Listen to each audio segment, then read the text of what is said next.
Work hard, play hard, work hard again. Welcome back to another episode of the Mounties Corner. I am your host, Ed the Mountie. And this is a special podcast tonight indeed, guys. We got an awesome guest here. First time ever, I believe, on Mounties Corner directly. We got a sit-down sort of interview. I mean, I'm sitting down. I'm sure he's sitting down. We'll call it a fucking sit-down interview with the one and only real deal Jayden Steele, independent worker out of Florida. We're going to get to know him. We're going to ask him questions. We're going to do all kinds of stuff. So please give me a minute to introduce him. And Jayden, are you there? What's going on, my man? What's going on, Mountie? I'm loving the production incorporated signature you got going on here. Bro, that's the only way the Mountie rolls, man. It's all about the business. It's all about the pleasure. It's all about playing and working hard. And that's something that you've actually been doing for the last, well, since I've met you at least. I see you grinding out there, man. I see you doing your things. So tell us a little bit about yourself. Like, what promotion are you currently working for? I know you're an independent worker. Do you work for different ones, or what's the story? Oh, yeah, man. Like, when you're an independent worker, you know, any publicity is good publicity, and you're trying to get yourself out there in the market, you know, that way you get seen in front of the big dogs. And right now I got some commitments with XW 2000. I'm currently the heavyweight champion over there right now, so I guess you could call me the golden child there. And we got some interesting segments coming up. We just finished up our end of the year show over there, so I won't be back over there till January, but we got some interesting Hall of Fame Sika versus Alpha brother versus brother segments going on over there, so it's gonna be pretty interesting. His champion's coming in January. I'm the champion at XW, and if anybody who knows Jayden Steele, you don't come into Jayden Steele's house and step on his toes. I like it. I like it. So you're saying is it sort of like a champion versus champion match? Correct. It's the WXW World Heavyweight Champion versus XW 2000, yours truly, heavyweight champion. Hey, and his title is on the line. Promotion versus promotion. You know, I didn't get a chance to check out his promo on yours, but I saw the one that you did on him when you're in front of the fireplace and you got the Christmas tree next to you. I thought that was some great work, man. Oh, yeah? You seen that, huh? Definitely have. And, you know, I'm glad that you sent me a copy of it. I'm going to try to do some really cool and creepy sort of edits. So hopefully, you know, the quality is going to be good enough for me to sort of tamper with some zoom factors and stuff like that. But hey, I'll do the best I can and I'll send you a copy, and, you know, never know, man. Maybe you can, maybe you'll like it. Who knows, right? Hey, man, when it comes to that quality, I'm going to tell you what, I may be an independent wrestler, but I'm putting 4K and HD quality into my promo videos. I got professional green screen, the whole nine, man. Like if you go onto my channel, you can look at all my promos. Go to my channel from the very beginning. You'll see what I was working. I was working with a concrete wall in the beginning. And then I upgraded to the green screen, man. I got professional equipment going all around me. It's pretty good, pretty new and good experience for me. Okay. And, you know, shout out to Peter for helping me out with all those with the equipment and all that good stuff, because I mean, without that guy, you wouldn't have the promos that I'm cutting in that such quality. No, you have to, and it's very important. Like, don't get me wrong, it's something that I would want going in as a wrestler to begin with. Like, you have to work with quality in order for people to take you serious. So, are you telling me, like, that scene where you're in the living room with the brick and with the fireplace and everything, is that a green screen or is that an actual room? Correct. That was a green screen. Correct. What? I had no idea. That's crazy, Pretty good, man. huh? Yeah, yeah. I love how you didn't tell me that until now. I mean, that's even way cooler now. I gotta say. I was wondering, I'm like, how come this guy's not throwing a log in the fire? Now I get it. Well, I mean, unless you want me to throw the log into the green screen, but Do you yeah, even we know? wanted Do to you go even with know how to start a fire? You live in Florida. I live in Canada, man. I know how to start a fire. Let me tell you. hey man, I'll show you how to like have some fun in the sun, but I might have to come holler at you for some fire lessons. I feel you, brother. I feel you. So check this out. You've been doing this a while. Like, how long have you actually been wrestling for? How old are you now, and how long have you been doing it for?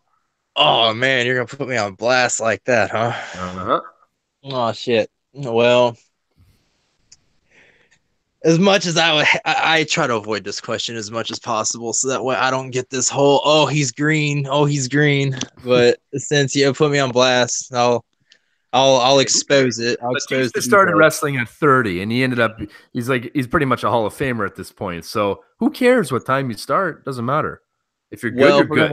if we're gonna be realistic, um, 2.5 years as of right now. That's not bad. That's longer than let's just good amount. But how old are you? I'm 27 right now. Really? Shit, man. You look younger. I mean, you got that going for you at least. The ladies love it. Well, fair enough, my friend. Fair enough. So, all right, getting aside from that question, maybe people didn't even really like listen to it. I mean, we got a couple people listening in, and we'll see what happens. But at what point in your life did you want to start this career? That you wanted to be a wrestler? Like, what is it that actually made you want to become a professional wrestler? Oh man.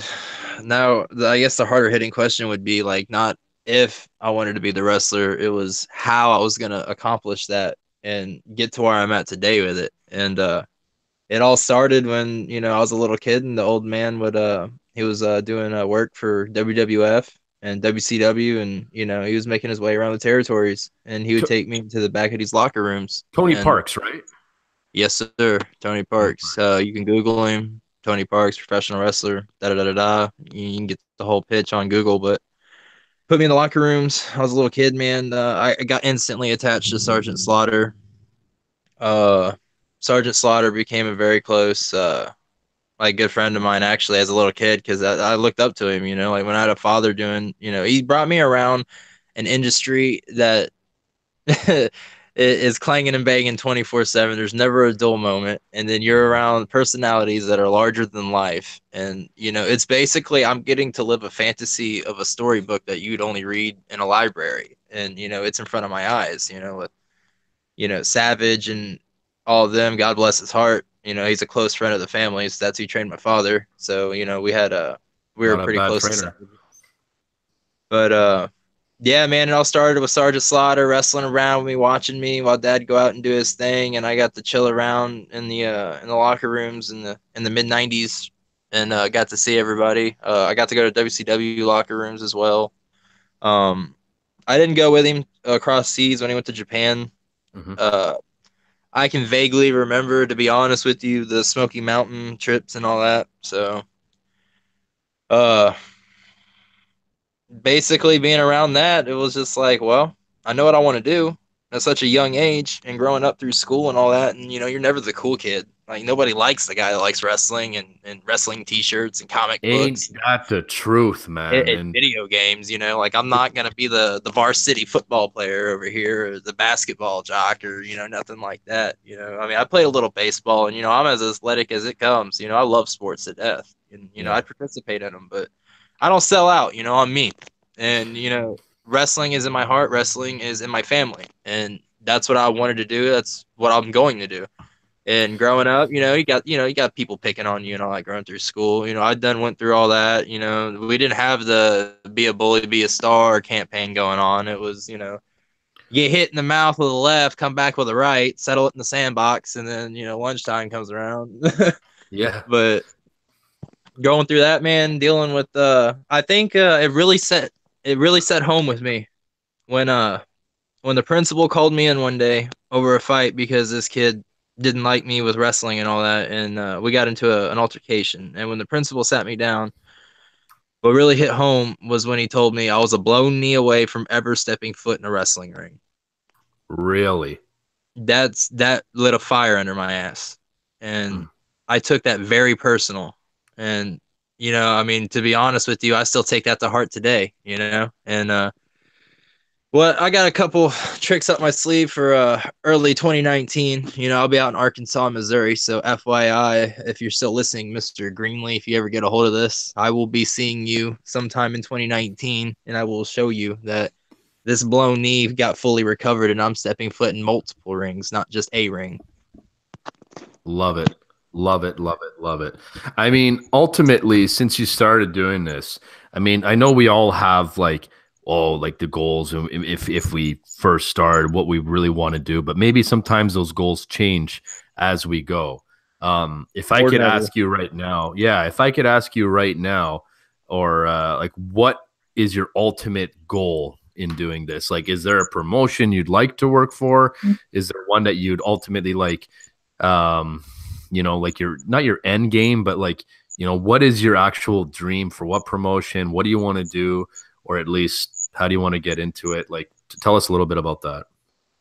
Well, if we're to go on a limb here and talking about dreams, my dreams are going to be fulfilled here in January coming up, but that'll be a topic for later on down this podcast. But anyway, to be honest, man, I want to do what my old man did. I want to go across the pond, like I really want to go to Japan. He's had multiple runs over there, and it's a different country, obviously different culture, different language barrier. I want to tear it down. I want to continue on. I want to go over there, and I want to get into that style of wrestling. I really want to go over there and actually witness firsthand and be a part of a dojo over there, for whether it's just for a day, a week, whatever the run is. I want to go over there and I want to experience the Japanese culture of wrestling, because I'm a true believer that you can never learn enough in this business. And I will stay by that. And it really goes towards a lot of things in life, that saying, for sure. Right. And with how expansive this business is, I mean, you got multiple cultures into this. I mean, it's just reaches around and wraps around. I mean, I was trained by somebody who was trained by Randy Savage. So obviously, I'm going to have the technicality.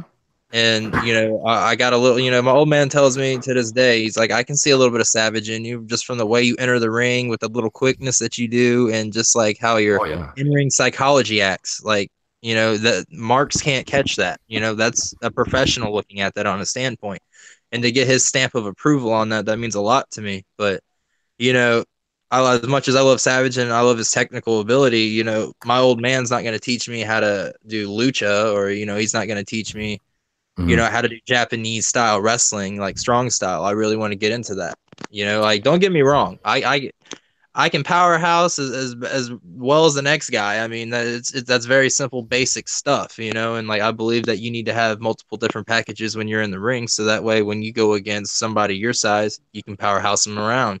If you go in there with a bigger guy, you need to learn how to fly, because now you need to tell the big man, little man story, Yeah. It's all about being the chameleon in the ring, I think, It is. Adapting to other people's styles. And here's the deal. Pardon the pun, but there was going to be at least one of them, right? Really? I might as well get out of the way early. But I've never heard anybody, especially in the wrestling industry, that said going to Japan was a bad idea. I haven't heard of that. Man, that's just the tip of the iceberg for me. I want to go over to Ireland. The UK. Like, I'm a big fan of the UK's culture, man.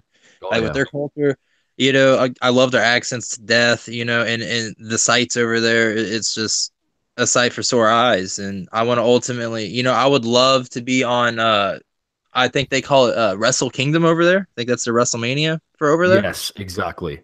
I would love to be on that card somewhere at some point in time in my career. No, I hear you, man. I hear you. I mean, we wish you the best here for sure to hopefully, capture that. That's where. So your father was in WWF, late 80s, was it? It was late 80s to mid 90s, doing jobs for WWF, WCW, ECW. Very nice. And how did you get started with XW 2000? Like, is this the first promotion that you've worked with? Well, I wouldn't say it's the first promotion I've worked with, because truth be told, I have like hundreds of matches under my belt, just being, 2.5 years in. But awesome. The first promotion that I actually started with was called All Pro Wrestling up in Pensacola, Florida, home of Roman Reigns himself. And Wow. God bless you, Joe. You know, I hope Sika and you are doing all right. You know, I'm gonna carry on strong for the promotion. I'm gonna do my thing. So you just get well, brother. But anyway, started off in All Really Pro doubt he's Wrestling. listening. Well, you know, you'd But be hey, if he surprised, man. is, hey XW man, 2000 is gonna get a hold of this, and it will be heard. I appreciate that. We love it. We love It it will be here. seen. So I I'll mean, give you that much. I like it. I like it. So I mean, look, here's the thing, right? You were talking before about, a little bit about your age, and okay, you consider yourself green. I've seen you in the ring. I see you go. Honestly, man, I'm surprised you told me that it was only a few years, because to me it looks like you've been doing this for minimum. I mean, like, I don't know anything that much, but it looks like you've minimum been in the ring for 5 or more. Take that for what it's worth, from just a guy that's been watching wrestling since I was 4 years old. You know what I mean? Yeah. And I gotta say, like, the way you carry yourself, you got a strong confidence. I like it. It kind of seems like you don't care what other people think, and you're just gonna give everything, not only just into the promos, but in the match and everything else. Like, I see the work that you're doing, and I really do believe that you have the potential to sort of do something here. I wouldn't have you on the show if you were just like a regular. You know what I mean? Well, I appreciate that. And you know, I hear 5 years plus more than you could imagine. You know, like that's the golden see, this is what hurts me. Like it hurts but helps me at the same time. Like I'm 2.5 years in, but then again, you know, you're sitting there saying I look like a 5 year vet. And these guys around here in the locker rooms, when if you say that, you know, they'll look at me as green or something like that. You know, like well, that 2 year barrier is really when they say that, but the vets will call it. You know, that 5 year hump is when you really become a vet in their eyes around here in the Indies, at least. Oh, that's But perfect. you know, so many people say that, and I try to avoid that question. You know, I kind of let my work speak for myself, but you know, that sheer confidence you're seeing in the ring, and the character that I'm developing as I'm moving along. Um, granted that you know Rocky Johnson would talk to me about charisma and all that stuff when we were in Steel, Missouri, and you know my old man worked with me on that a little bit, and you know I got to actually talk to Rocky Johnson and about the business and all that good stuff. Hell, he invited me down to a training facility in Cape Girardeau whenever the Usos were down there. Like they were about to make their come up to WWE for NXT actually, and I was around for that, and it was just I've been under the radar for these 2.5 years, but I've been around, if that makes any sense. Mhm. And from a lot of my YouTubers' mouths themselves, that like they tell me all the time. You know, I'll even get messages on Facebook, my Instagram, my Twitter, etc. They're like, how are you not somewhere big yet? Like with your experience, with how I work in the ring, and I get a lot of compliments on my promos. Like I don't try to toot my own horn. I try to grow from this business and look at it on a building standpoint of how I can get better in myself. How can I improve? Because I'm not gonna sit back last year and not be better this year, or I'm not gonna go next year and not improve and be a better overall and learn something as far as either promos or in-ring work or any of that technicality. I'm going to better myself every single time I get in the ring. And, it's not a knock on nobody around here local and all that. But, I mean, if we're being honest, and, I'll say this loosely so I don't offend anybody, you have yet to see Jayden Steele's full potential in a wrestling ring for the fact that he governs himself in the ring Yeah. so that way he doesn't lose control of the match for others so they don't get lost if that's like politely putting it. No, I feel you. I mean, it's good to have that attitude. Also, I would imagine with anything you really do, but especially as a professional wrestler, to always want to do a little bit better, raise that bar a little bit higher, just to always constantly improve and just learn. You never want to be one of those guys that just feels like you know everything, and that's it. That's all. I mean, it's got to be tempting at some point, especially if you make it big, to sort of have that blown up mentality, especially if maybe you're hanging out with some of the people that could have that specific mentality.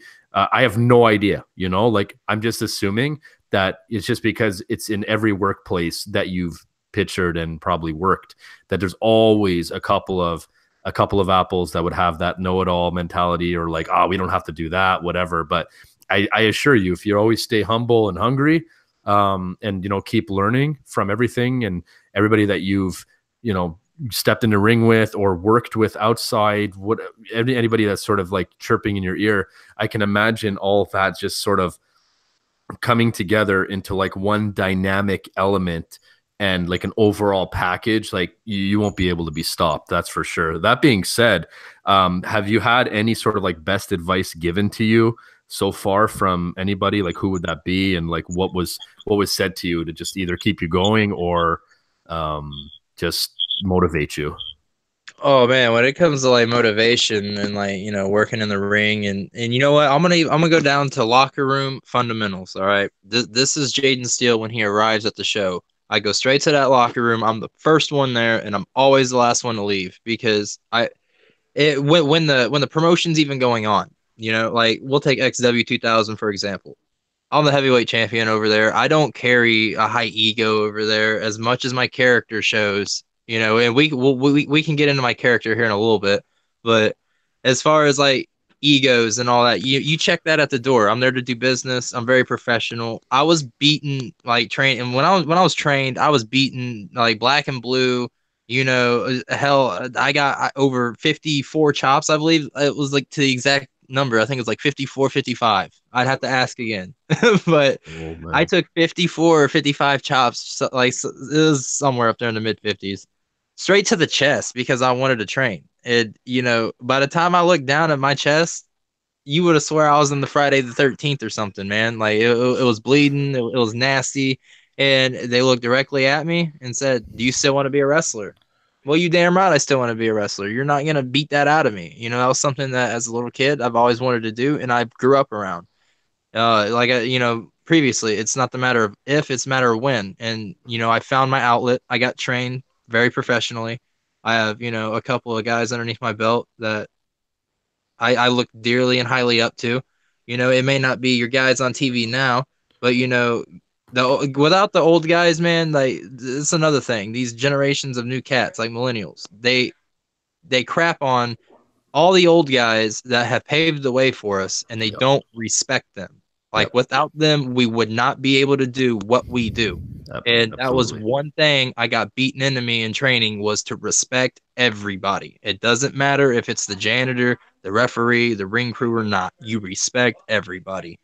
And there's been times where I've questioned myself, like, should I keep doing this? Should I keep going? Do I have what it takes, et cetera, et cetera? In the back of my head, in my heart, you damn right I am. Like, I got a motto, and here's my motto, and I'll stick to my guns every single time I say this. Put me in the ring with anybody you want to, and if I can't bang and hang with them inside that ring, I won't lace my boots ever again. And it's that simple. But it's not a confidence thing. It's just the way that I was trained. Like I'm not gonna get lost. I'm gonna be able to hang with you. Like you don't even gotta call spots to me in the ring. You know what I'm saying? Like we can just go off feel if you want to. Like I have a very good psychology for this business. And that was because of how I was trained. I grew up to be humble and respectful. And a lot of people don't have that. And, they're always trying to crap on the other guy to get a better spot. And, if we weren't also selfish in the indies and came together, the independent wrestling would be a hell of a lot better than what it is now. And that's facts. I mean, hell, Cornette talks about that. You know what I'm saying?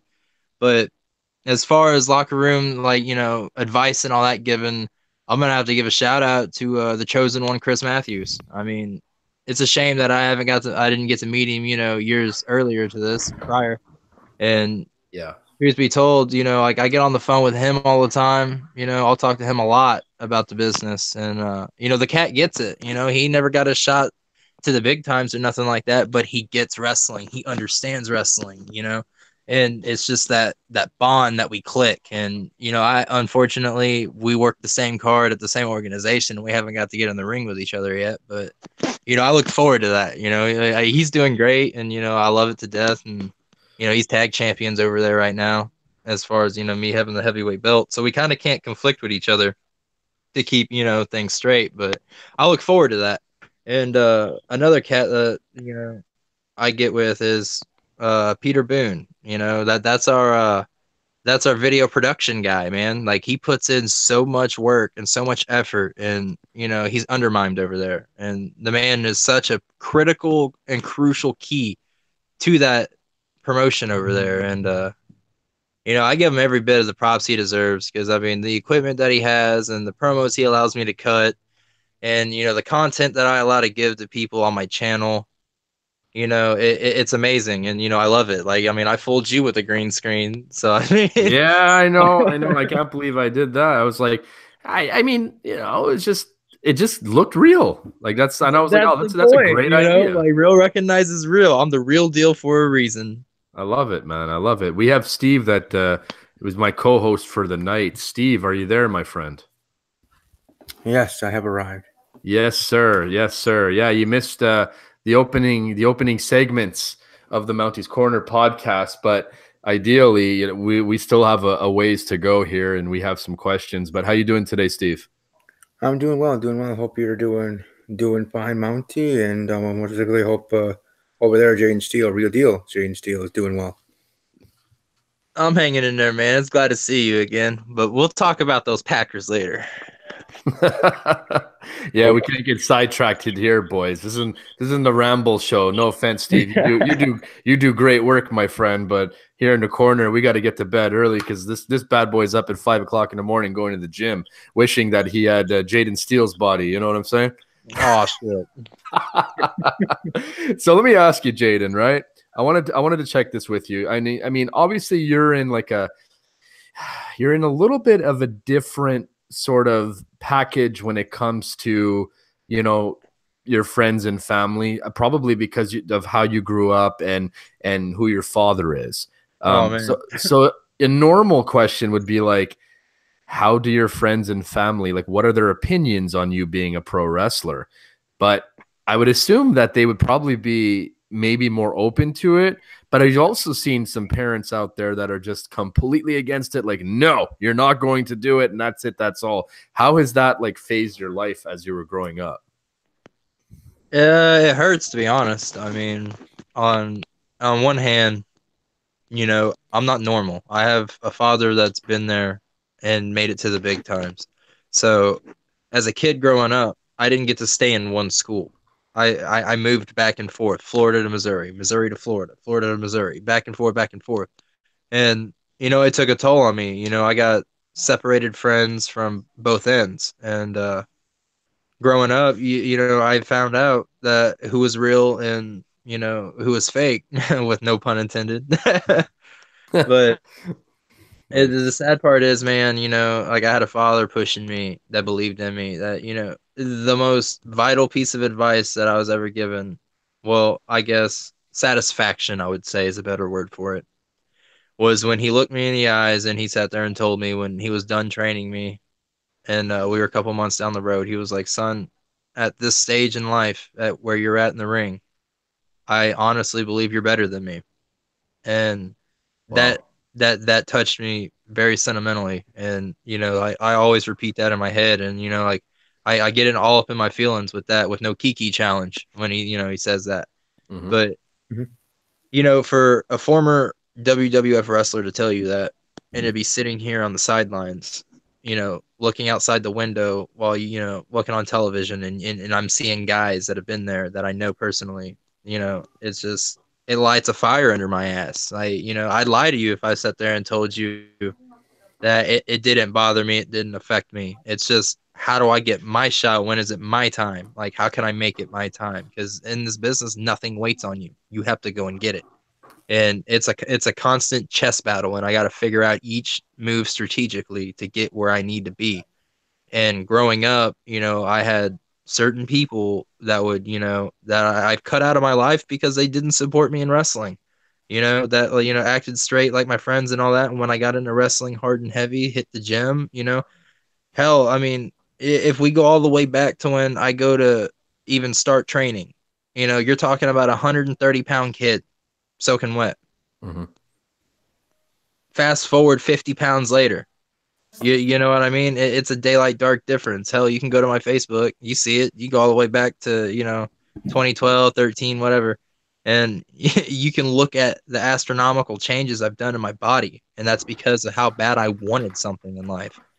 And people that I thought were beside me the whole time, supporting me behind closed doors, they didn't want me to succeed. It was dead weight. And, whenever my career or my life choices for going to the gym over going to that club or going to this wrestling event instead of hanging out at your house, I this has to be a priority. And jealousy is a major factor in this for some people. And a lot of people don't get it, like some people, this is the weird part of the wrestling world. You'll have people that pretend to support you just in case you make it. Yeah. So that way, Right. they can ask for a handout. And then you got those diehard wrestling fans, man, that make you feel so good about yourself that, that you feel humbled and honored to lace your boots for. And I leave my heart in the ring every single time I go out there. It doesn't matter. 5 people or 5,000. I wasn't trained that way. I'm wrestling like it's WrestleMania every single time. And my father fully supported me. My mother was strictly against it. She wanted me to be Yeah. an actor. They put me in acting classes and all that. Well, you can kind of do both. Well, yeah, but she didn't want me to get beat up in the ring, and she witnessed what my father went through, and when he tells me, and like when he sits down and talks about the business and the old days, and he's like, yeah, I broke my foot in Memphis. Coming home, it was hanging out of my rental car window, and I pulled up to the Taco Bell drive-through and got my food with my foot hanging out, half broke. Got back to the house, put a cast on it. Vince calls 2 days later. He's like, "Come work." So you're about 3 or 4 days in. He cuts the cast off, goes back to work. They didn't have all these strict policies Yeah. that they do now. There was no concussion protocol. You put your hands down, you take that steel chair, concussion or not, it was a whole different era, like rather they knew or they didn't, that's on them. I'm not gonna discuss anything like that any further, but it was a different era for sure, and things you got away with back then that you can't get away with now. So I mean, like Becky Lynch is a prime example with that nose job that Nia Jax helped her with. That prevented her from me, you, Steven, anybody that wanted to see that match. We didn't get to see that because of protocol. But Yeah.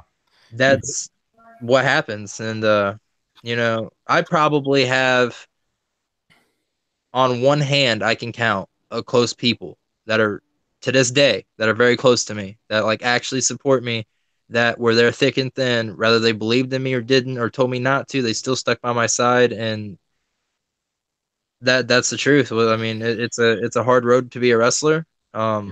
By no means am I telling nobody to not do this business. I love it to death, but we pay a price, and we pay it ultimately with our body. But we do lose close friends or family. So I Yeah. mean, that is reality that you got to open your eyes up to and decide if that's what you want to do in your life. Nothing wrong with keeping a small circle. Honestly, I'm a firm believer in that first and foremost.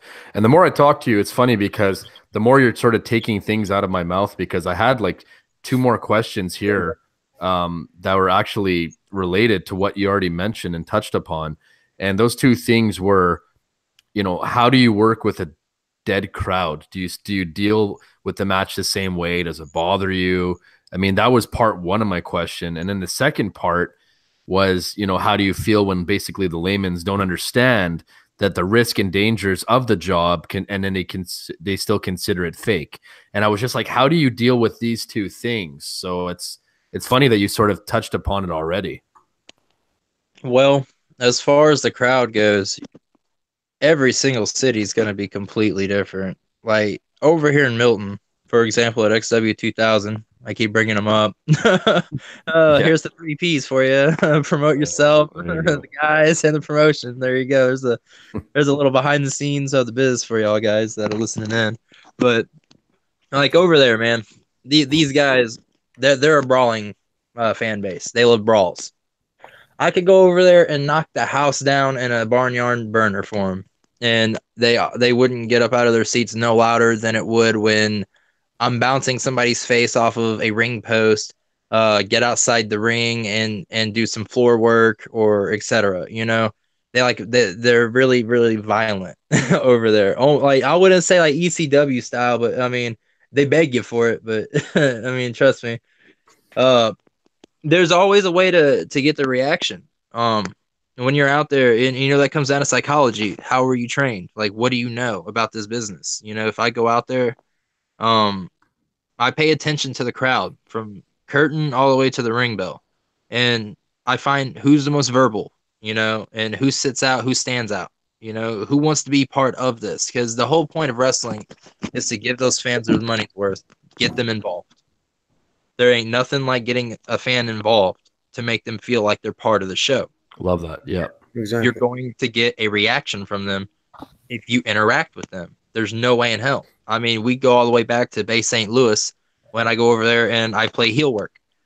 I had them swinging at me to where one dude went as far as trying to hit me in the mouth and swung so hard he fell over the barricade.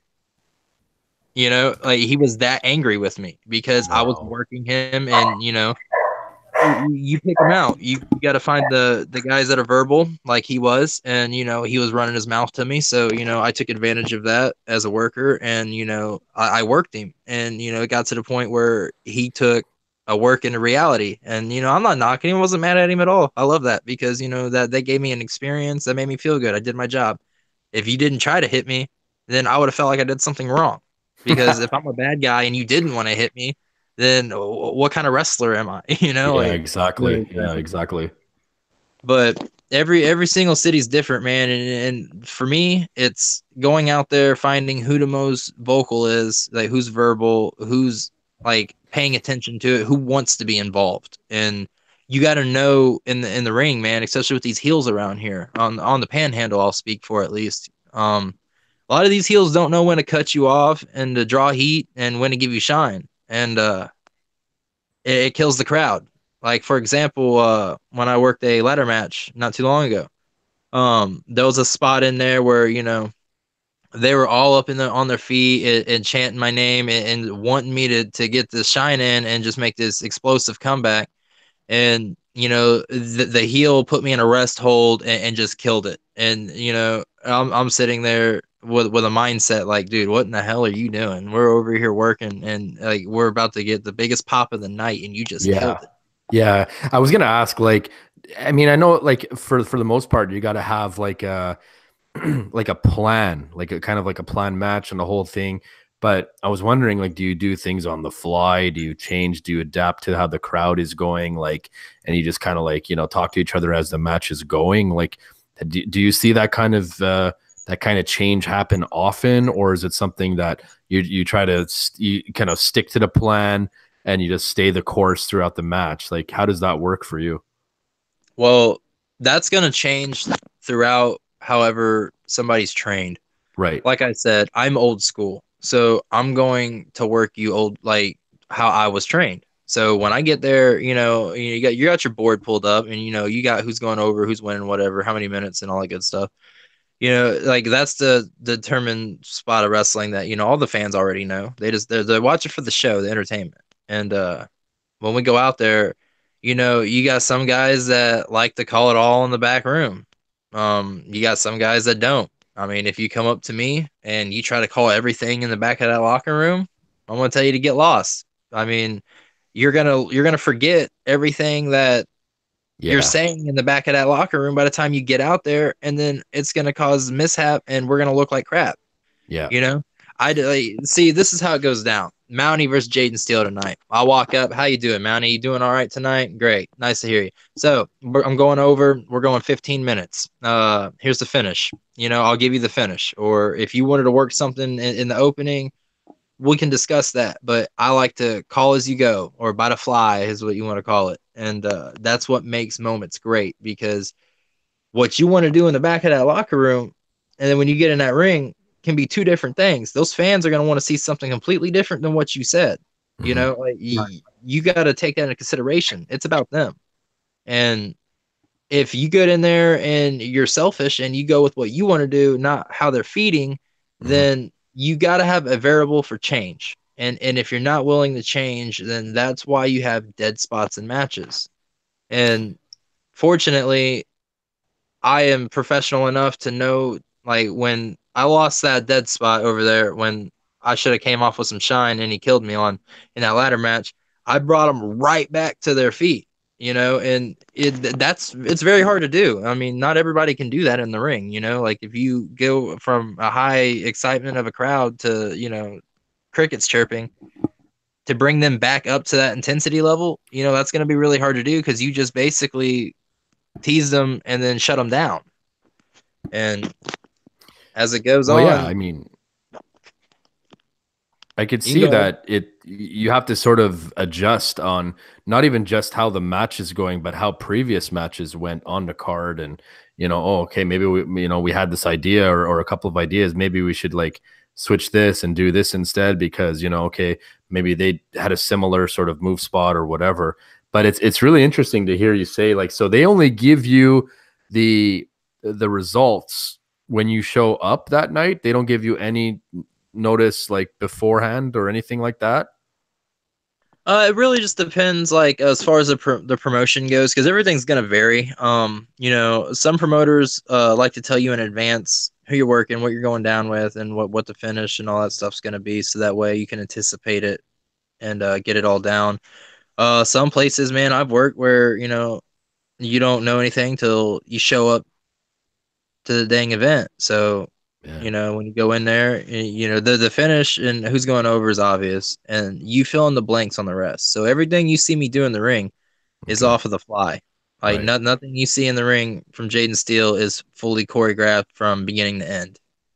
But at least you can have a little bit of time to, so who you're going up against, so you can be in communication with that guy throughout the week and like sort of, bang your heads on some ideas and kind of, do what you need to do and stuff. So they don't have like full control over your match, which is good. Imagine that, Steve. Like I'm going against you and like, we can talk throughout the week. Okay, we're going to do this, or we're going to do this. We're going to go over this way and do this spot and do all kinds of stuff like that. And then we'll just see how the finish goes out. And then maybe we can tweak some stuff. I mean, can you imagine that's got to be like exciting, yet a little nerve wracking at the same time, because, it's not like you have everything planned out and you just have to sort of memorize it. But like Jayden said, that's got to like, if there's too much thinking involved, I mean, look, Bill Lee used to say in baseball, like, the worst thing you could do as a baseball player is think. And I wonder if wrestling is sort of sometimes similar to that, Steve, what do you think about that?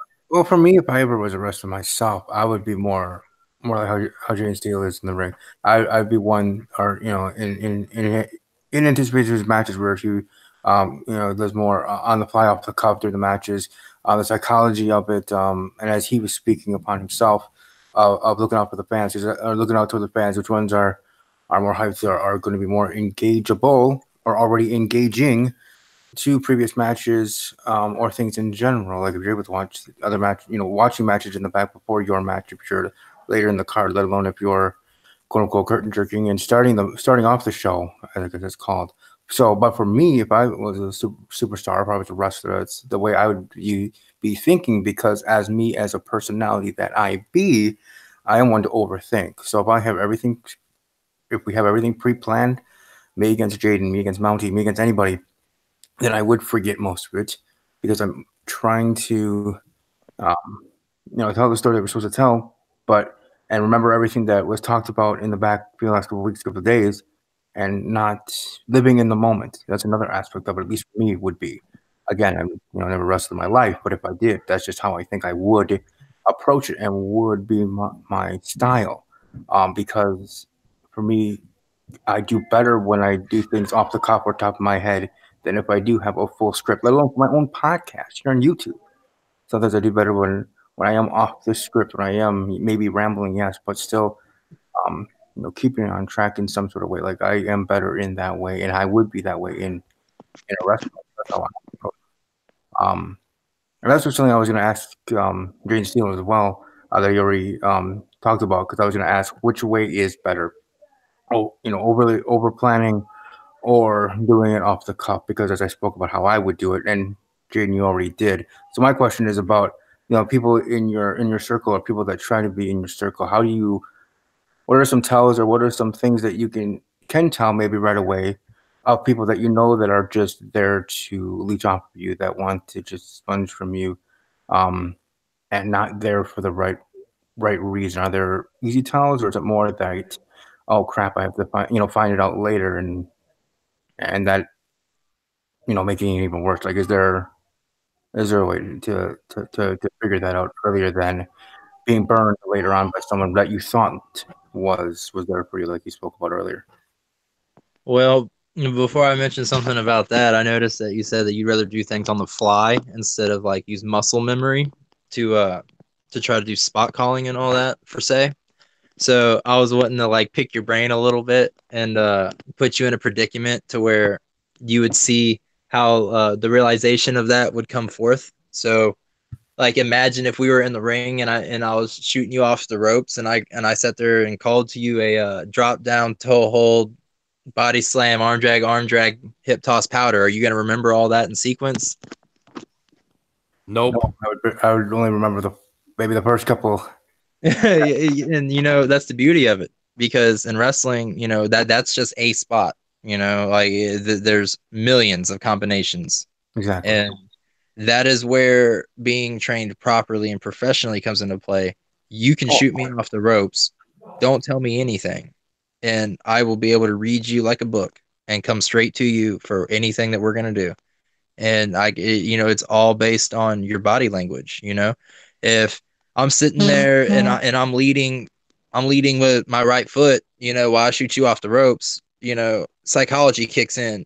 I'm going to expect a hip toss. If you're sitting there leading with your left foot with your arm cocked back, I'm going to expect a clothesline. Just it's being able to read on the fly and be able to adjust to those variables that a lot of people don't give us credit for. I mean, they look at it like, oh, it's fake, oh, it's choreographed. Well, yeah, it might be choreographed to some parts and some extent, loosely, but what you don't understand is that our communication in the ring is a very crucial part of the match. Without us being able to adjust to body language, then like in WWE, they're not over there talking to each other 24/7. If they were, then they probably wouldn't be there for long. You need to be able to adjust on the fly, and that's what separates a professional from a backyarder. You know what I mean? And as far as snakes in the grass go, I mean, man, like they're hidden so well nowadays. I mean, it could be your best friend. I mean, it could be one of the boys in the back of the locker room. A very important piece of advice that I follow to this day, and it comes from my old man, is don't trust anybody in this business, because they'll stab you in the back just as quick to get your spot. Like the AOP, the accidentally on purpose, Yeah, you know what I mean? Like, Mountie, if I'm world heavyweight champion and you can stab me in the back to end up taking that from me, you're not going to take my friendship into consideration. You're going to want to be that champion. You're going to want to be the guy. You're going to want to be, all the perks and advantages that come with it. You're going to fulfill that. You're going to push yourself further to advance your career. And, it's little to none in this business. I mean, I ain't saying you can't make friends, but I wouldn't give them my personal life. I would keep it business professional, because, I mean, you really don't know who you're going to run into, and your faces always change in this business. You never see the same face. Everything changes. And without change, you wouldn't have wrestling. And, that's just a piece of advice that I always hold dearly, because a lot of it's come so true. Just too many people that I've dropped in my life from things that they have done and not believed in. And when it comes to my wrestling career, that is what I value the most. And I will cut ties with whoever I have to be successful. And I will do whatever I gotta have to do in order to be successful. So, I ain't gonna walk on eggshells and I ain't gonna burn any bridges, but I'm not gonna have a snake in the grass that just wants a handout whenever I do make it, because of my hard work and my dedication to this sport. I hear you.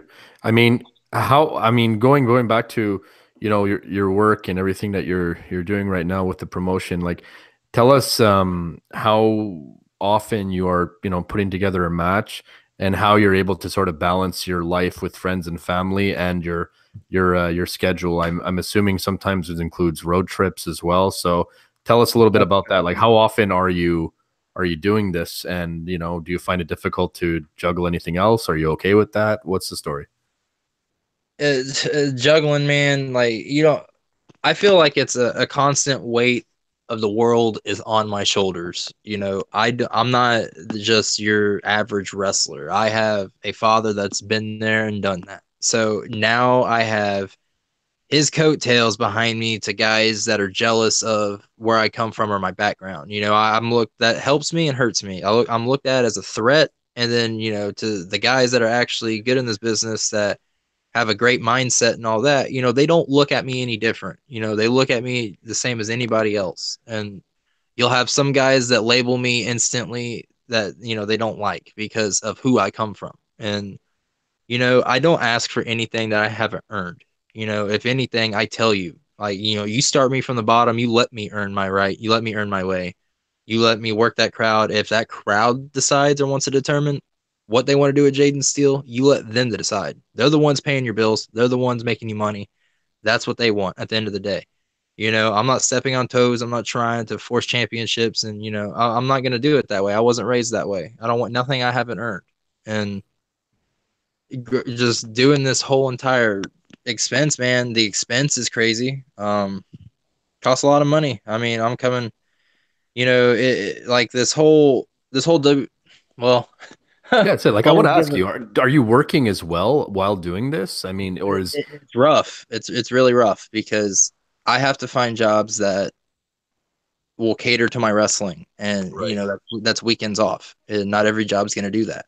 Yeah. And mainly, I will find seasonal stuff to do, so that Okay. way I can stay ahead of the game. You know, I have to work out every single day. Yeah. You know, working out is not free. You know, around here at least, hell, if you could work out for free, feel blessed because, you know, around here they're trying to charge you 40 to 50 bucks For each one month. session? Oh man. No, for each month. And then I mean Okay.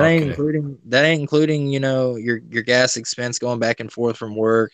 That ain't including your gas expense going there and back from the gym, the distance that you have to make up for. I mean, you're doing seasonal work on top of that, which is minimum wage, so you're not getting paid anything crazy, you know, Yeah. like you're struggling just like anybody else is out there. Then you got to make up the expense for your tights or whatever your gimmicks are, Mm-hmm. you know, in case they rip or you need something new. Um, you might have to do physicals or blood work, you know, that's going to put you out, you know, however much money if you don't got Yeah. insurance with a In the doctor. States, yeah, in the States it's like that. Over here you get a little bit more it's a little bit more catered to you, so to speak. You don't have to pay for it, you know? Yeah, well, see, you know, that would help tremendously. But, you know, with over here, there's just so much hidden expenses to a life of a wrestler that the aspect of fans don't see. Like, I'm no different from you or Steven, but I face, you know, every single day struggles from, you know, paycheck to paycheck because I'm doing seasonal work, you know, from the gym to wrestling gear to, you know, whatever else, bills on top of that, insurance. I mean, you gotta account for all of this. And, you know, in the indies, you don't make crazy money. You know, I'm Yeah, I not gonna know. be rich being in the indies, you know. You ultimately aren't gonna make any money until you hit Japan, ROH, WWE, TNA. I mean, anything like that. You know, that's when your money starts coming in. And that's why it's called paying your dues. Mm-hmm. You know, it's God tests you on how bad you want to be a wrestler. And if you're really good enough and you're dedicated enough to this sport, it will eventually give back. You get what you give in this business. And then once you get out, it is very unforgiving because it won't give back anymore after that. And That's like I pretty said, crazy, man. I hurt every day, you know, from, you know, bumping in the ring to being sore in the gym. Like, I mean, my pain tolerance is insane. Like, getting thrown around and working 20, 30-minute matches to, you know, working out, getting your gym sore on, you know, I've come accustomed to that. That's normal to me. You know, like that pain to me that somebody else would run to the hospital for, you know, and the way I look at that, like that pain to me is like a heartbeat. That's how normal it is. And that's another unwritten rule of wrestling that we don't get catered or thankful for by the fans. And, you know, as far as promotions go, if I got some traveling to do, yeah, I'm gonna make them pay for my trans. Like I feel that's the least you can do Sure. to let me entertain. And you'll get your trans paid. Like venue to venue. But other than that, I mean, it's a struggle, man. Like we go through the same stuff you guys do, whether we're wearing tights or not. We're not any different. We're not excluded. That's pretty crazy. So you work the seasonal work. You basically have a nest egg of money, and then you try your best, and you keep going from there. That's Yep. that's really story for sure. I mean, I was gonna ask you as far as promotions, that sort of stuff. Like, what is like the medical situation like backstage? Like you mentioned the fact, okay, you had to get a physical. You have to maybe get some blood work. But as far as like on site, what is like that medical situation like backstage? Like, are you able to talk about that at all? Like, Um.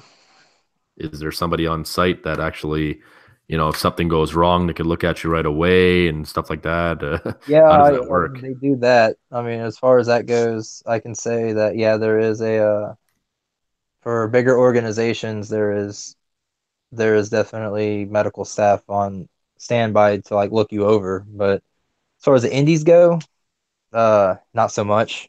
I mean, if you break something, you pretty much gotta be able to hold yourself together till you hit the hospital at that point. Steve, what do you think about that? It's pretty crazy, isn't it?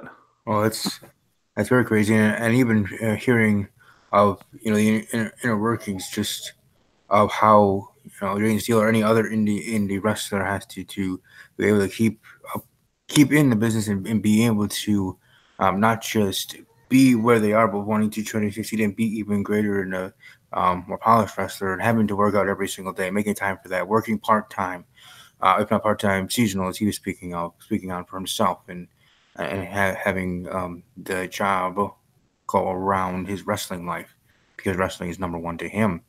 I kind of equate it for mine, obviously, maybe many 10,000 degrees less, but with me wanting to get with sports broadcasting and how I feel like I've been hitting brick walls and stuff like that, and to hear it from him in the wrestling world and how he's been through those things already and still continuously in still trying to polish his craft and being better and greater. My question simply is, was there ever a point, real deal Jayden Steele, was there ever a point in your life that it got to a point where maybe it just was too costly or too hard, or so many people were telling you that maybe they're telling you weren't going to make it, or otherwise, that was there ever a point in your life that you thought maybe this business, as much as it's been in your family, wasn't going to be for you, that the door might be shut? Well, as far as that goes, I mean, if I'm just gonna be brutally honest with you, man. I mean, go constantly when it runs through your head, do you have what it takes? Are you like, do you want to give this up? Can you go the distance? It's a constant struggle. Um, I don't live a high, fancy, rich life. I give back to the business. I constantly pay dues. I constantly put my body at risk and damage my body to go to a show for the weekend to entertain, fans like you guys that pay, 10, 5, 15, 20 bucks, whatever the show's like, whatever the venue cost is. I put myself through hell to entertain y'all because I believe in myself, like if I was to sit here and tell you, is Jayden Steele going to quit tomorrow? Hell no. Has he ever thought about quitting? Well, you damn right. I mean, constantly beating myself up and living, paycheck to paycheck, and with this nest egg of money, being able to spread it out and make the next venue and hope to God I don't get hurt at that arena. I mean, if we're going to go to reality for a second, your boss and your employees, they don't care if you show up to work or not. They don't need you. There's nothing stopping them from firing you or hiring the next guy, Like they don't care if you're a wrestler. I mean, they'll just bump you off the list and they'll move forward. And when you gotta be a wrestler and you got a lot of responsibility, you gotta take that paycheck to paycheck. Now you gotta go on the weekend and drive 8 hours one way to get into a venue that you're probably only gonna get paid $50 to $100 if you're lucky. Just depends on the promotion, really. And then that's an 8-hour drive there. You're going to be there for at least 3 hours, 2 hours for whatever the event's going to be. I mean, and get something to eat if you can afford it. I mean, sometimes I starve just to get to these venues, you know, like I'll be hungry as hell and not be able to afford it because I have to count every single cent down to the mile for gas just to get there and back. You know, I put in hundreds of miles on the road to just get there. And that's what a lot of these millennials and these like new cats coming in don't understand. This is the sacrifice that you have to put forth in order to be a wrestler. Like this isn't given to you. You have to go and get it. And I can't say that enough as is. And you know, anybody who does not respect wrestling would say you're crazy. They look you in the eyes and say you're stupid and you're crazy because who would want to put their body through all this just to Exactly. barely make it? And Hopefully, ultimately, it pays off in the long run, and you know you can look back and be grateful for everything that you do have, and it's just going to get better and better from that point on. Because, like you said, that's got to be tough, man. And I have another buddy. His name's Trent. His ref name is TJ Wiley. I don't know if he's changed it, but that's what he was in IWS, the same promotion that Kevin Owens and Sami Zayn wrestled for out here in Montreal, and you know, sometimes it's the same thing. Like a guy lives in Ottawa and he's got to take a Greyhound bus to get all the way to Montreal just to do reffing. He's probably coming out in a minus, you know? Imagine that. You're coming out to do like something that you really love to do and you're in the red. Like that's got to suck, you know? And any normal individual is going to look at you like, why the fuck are you doing that? You know, it doesn't make any sense to do that. Well, you know, you'll be the first one to say, or maybe, you know, other guys that, you know, want to make this a dream of theirs and continue to capture their dream, they're going to say, well, look, you know, it's more than just about the money right now. It's about, you know, doing what I love and, you know, hopefully paying your dues and getting to an upper echelon to a point where I can look back and talk about this story, you know, talk about the times where you were on Mounties Corner and say, hey, this is what I went through. You know, I was talking to a YouTuber, you know, with 700 subscribers, you know, on a free podcast, telling him on, you know, it was challenging, you know, and there's nothing wrong with that, man. There's nothing wrong with forgetting where you came from. And you know, also, I mean, it's going to be so much more rewarding for you once you do have an opportunity to, okay, now it's not just about a nest egg. Now it's not about just paycheck to paycheck. Now it's about, okay, all right, now I'm set for this venue, this venue, this venue. I'm getting paid X amount. Now I'm in the plus. Now I'm doing this. Now I'm, you know, I have some cushion, a little bit of money just in case something happens for me, like from a medical standpoint, whatever it is. I mean, that's got to be rewarding. And even like I'm a big firm believer in that. Like you work hard for something, and then it just makes it that much more sweeter, man. That piece of cake at the end, man, it just tastes so much better than if somebody was just to give it to you. So, you know, bravo to you, man. Bravo to, you know, having that wherewithal and that drive, you know, that most people probably would have said, fuck this by now. And you're just like, no, I'm good. We're good. We're just going to keep rolling. And I'm just going to keep talking about it, and I'm going to just make it happen, you know? And it's not easy to do that, man. And, you know, I tip my cap to you for sure. I mean, good for you. So let's get a little bit, that being said, you know, we were talking about, you know, what is the medical situation like backstage? I also want to know, like, as far as, you know, have you ever had any issues as far as like doing the jobber role, or any sort of like, was there any ever backstage problems for you? Is this something you can maybe talk about? Or I was just always curious, like, is there certain moves that you won't sell for like an injury purpose? Like, do you have any like limitations with your persona from a, not just from a character standpoint, but from a personal standpoint as well? One thing that I'm cautious about, and it's just for the fact of seeing firsthand couple guys get personally injured and one of them was killed, is that back body drop. I mean, I've taken them. I mean, more than I could probably count, but The one where they lift you in the air like 20 feet there? yeah, and then you come straight down and you got to be vertical. But generally I won't take that from a stranger. I won't take that from nobody that I don't trust. That's about the only thing. that I won't do. But I mean, if you knew Jayden Steele, you'd probably laugh because you're like, huh, Jayden Steele ain't gonna take this backdrop from you, but yet he'll do a 450 springboard to the outside on the damn concrete. But you know, it's just It's a little it really different just though. depends. You're in a position of control at that point, you know. Right. And, it's not that. It's just, I guess, seeing it firsthand, somebody get injured off something. And it's just, my old man would pound that in my head about don't do anything that you're not comfortable with. And, anything that you can really break my neck on or end me for the rest of my life, I. I question, but if it's something, if I trust the guy or I'm comfortable with doing it, then I will like completely go forth and do it. I mean, like I've taken them before, I've taken them through tables. I've, took them flat. I've taken them on the concrete, taken them over barricades. I mean, I've done the works with it, but that's one that's always in the back of my head. If there's any limitations, um, I would So, say, so going on that, if you don't mind me saying, so basically, if Jayden Steele enters the Royal Rumble come January 27th, you can guarantee he's not going to lose because he is not taking that back body drop outside. So there's your winner for this year's Royal Rumble, ladies and gentlemen. I love it. well, I mean, there's multiple ways of going over that top I'm rope. just So. kidding. I'm just kidding.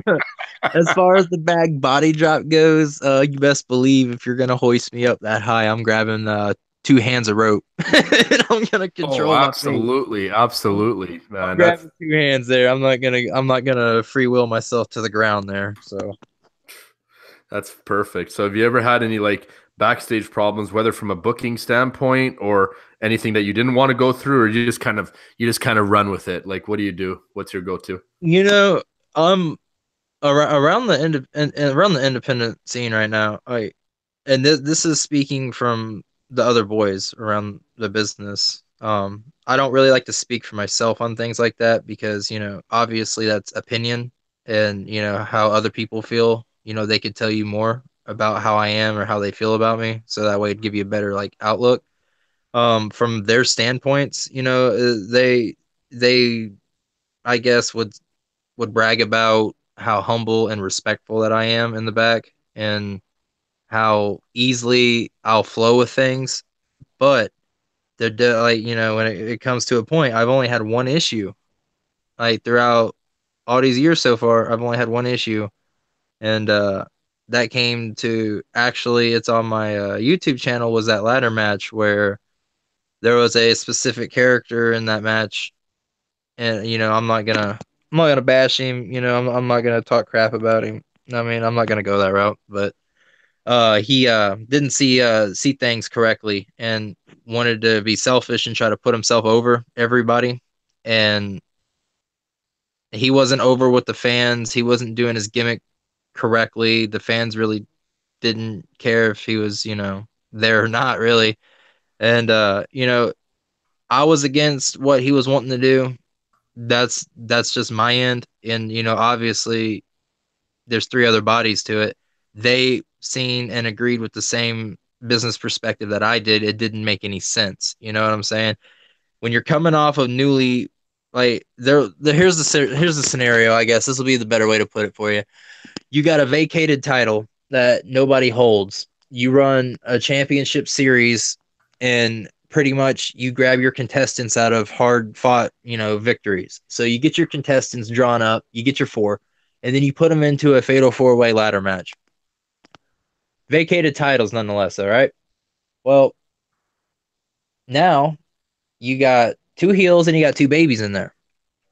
Ideally, you're going to put you're going to put that strap on a baby and then the heel's going to chase, you know?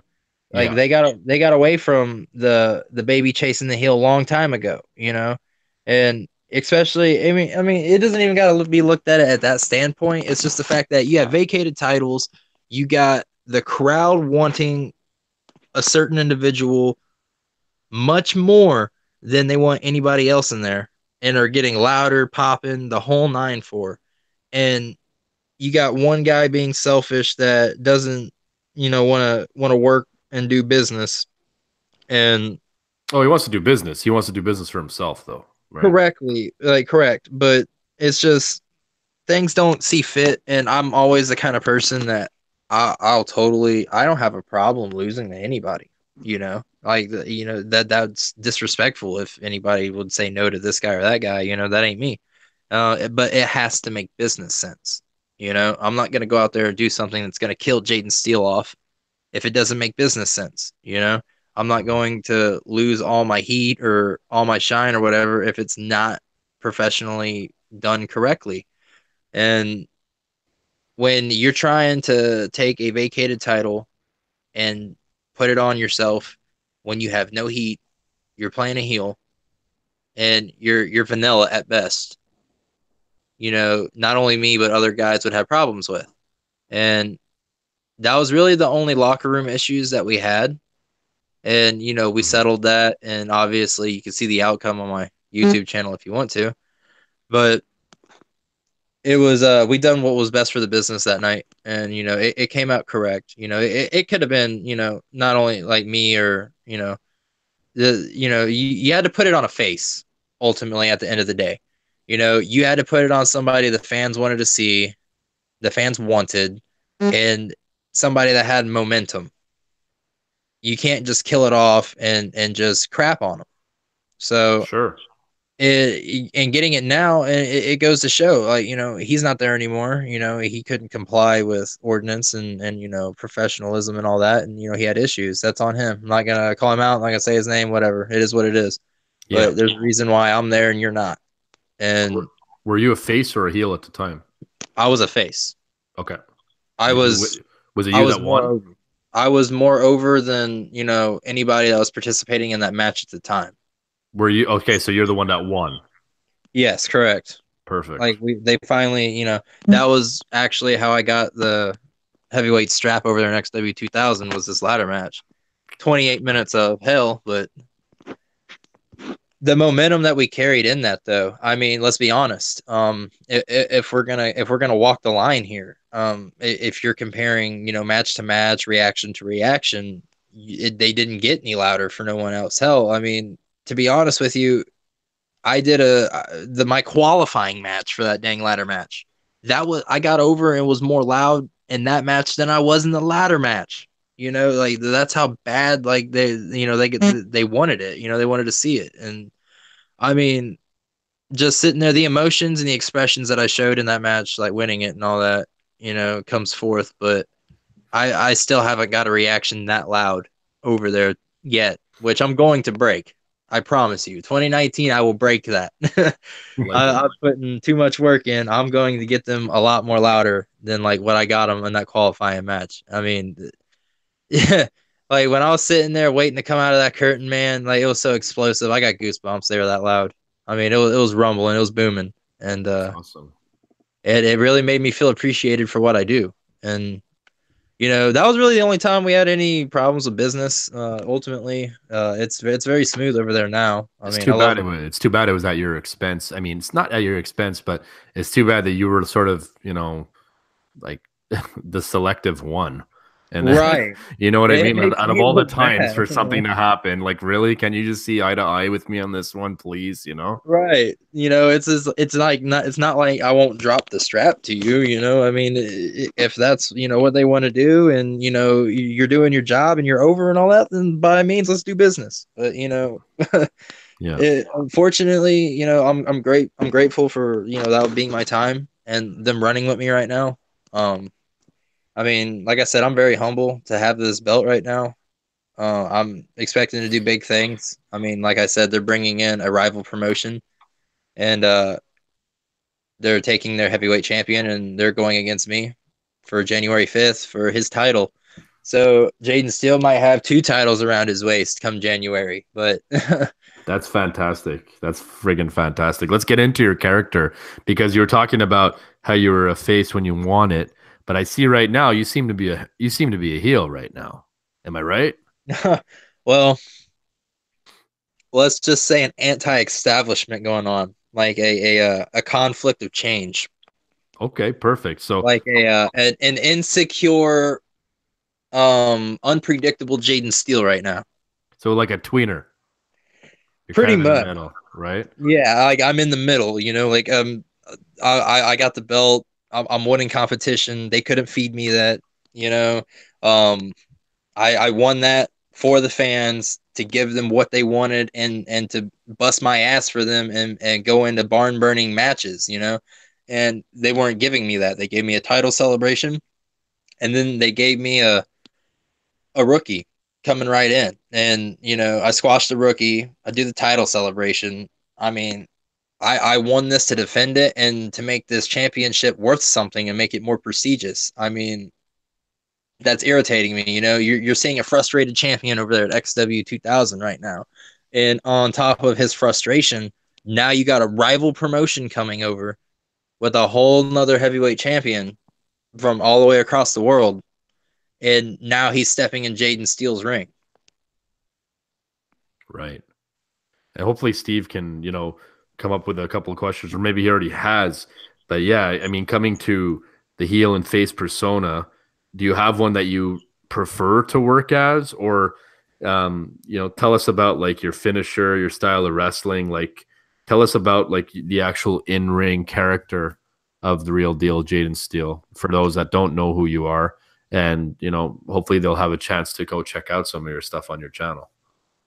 Oh man, if anybody that's like interested in wrestling and has a passion, or dedicates themselves to any kind of wrestling or independent wrestling in general, if you go to the very beginning of me working, and then you make it all the way through all 55 of my videos and see where I'm at now, it's a daylight and dark difference. I mean, you're talking from 2 years ago all the way till now. You're seeing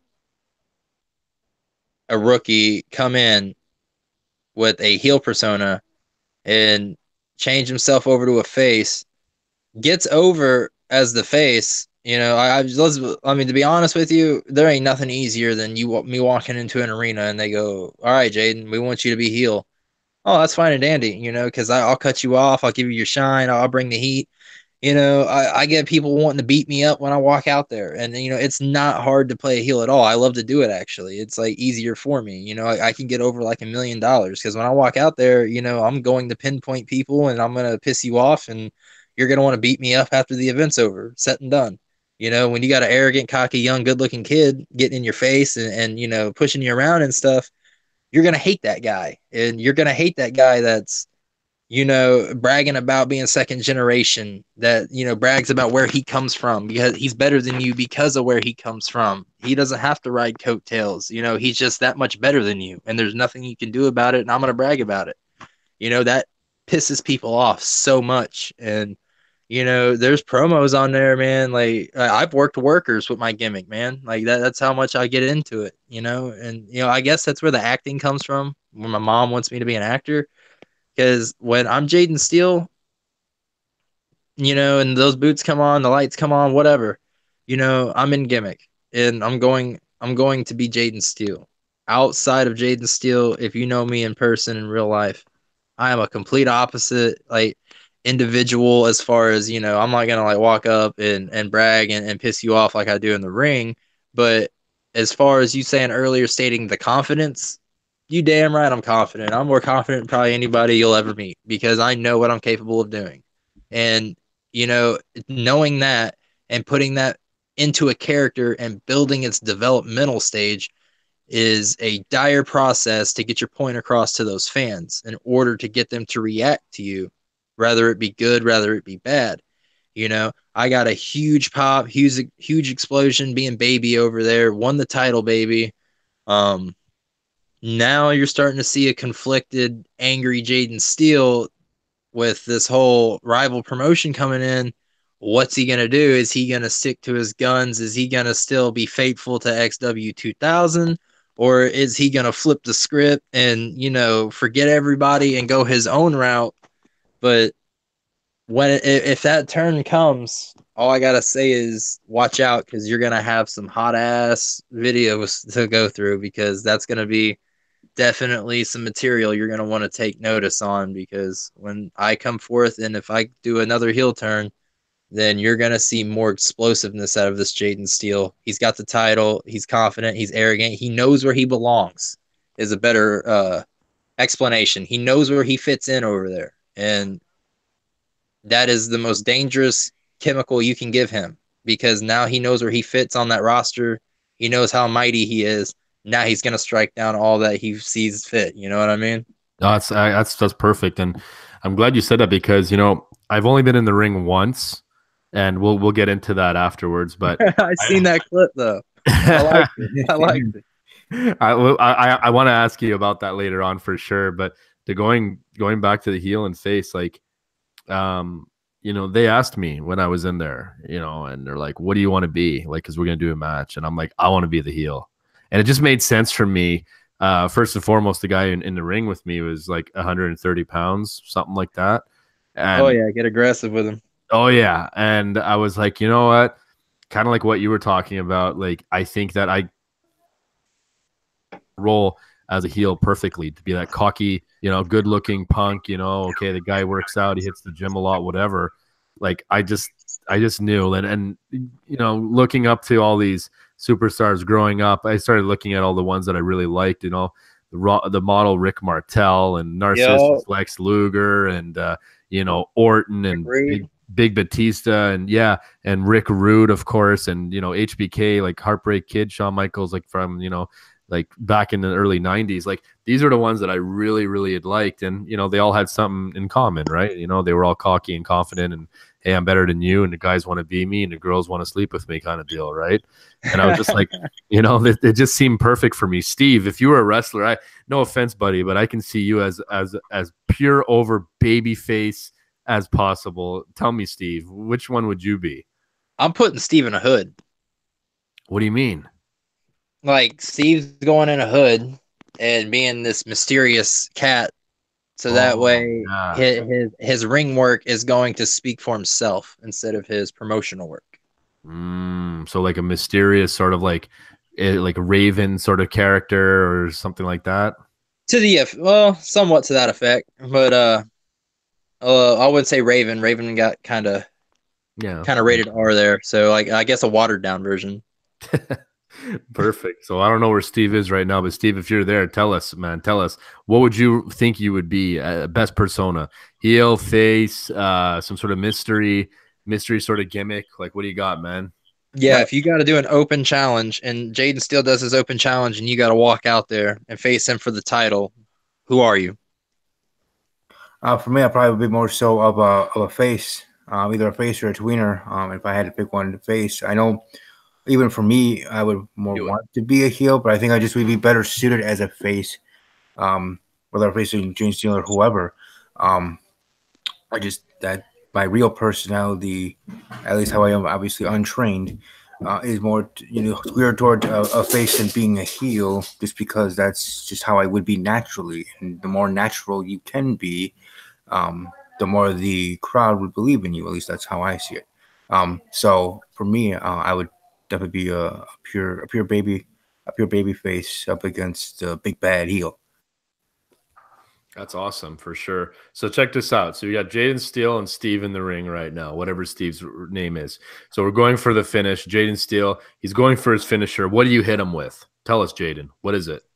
So I'm going over. Then is what you're saying? I gotta put him away. Yeah. You're going over. You're retaining as champion. So tell us, like, what style of wrestling are you gonna put him through? And also, like, what's your finisher going to be on him? Well, with Steve's body frame, I'm probably going to shoot him into the ropes and either the ropes or the turnbuckle and let him springboard off. And when he springboards, I'm going to catch him into a Argentina style position, and then I'm going to hit him with the real deal out of that catch, and that'd probably put him away pretty nice with the fans. And they'd get over on that pretty big. Somebody your size, I'd sit there and probably run a finish where you're getting the best of me. You shoot me into the turnbuckle. You come in with an explosive clothesline. I'm gonna wrap the leg. We're gonna roll it. I'm gonna catch you instantly into the deal breaker and just slam back and lock you up. Man, Steve, you hear that? We just talked to this kid for a minute. He already buried both of us. All good. Well, I'm going over, right?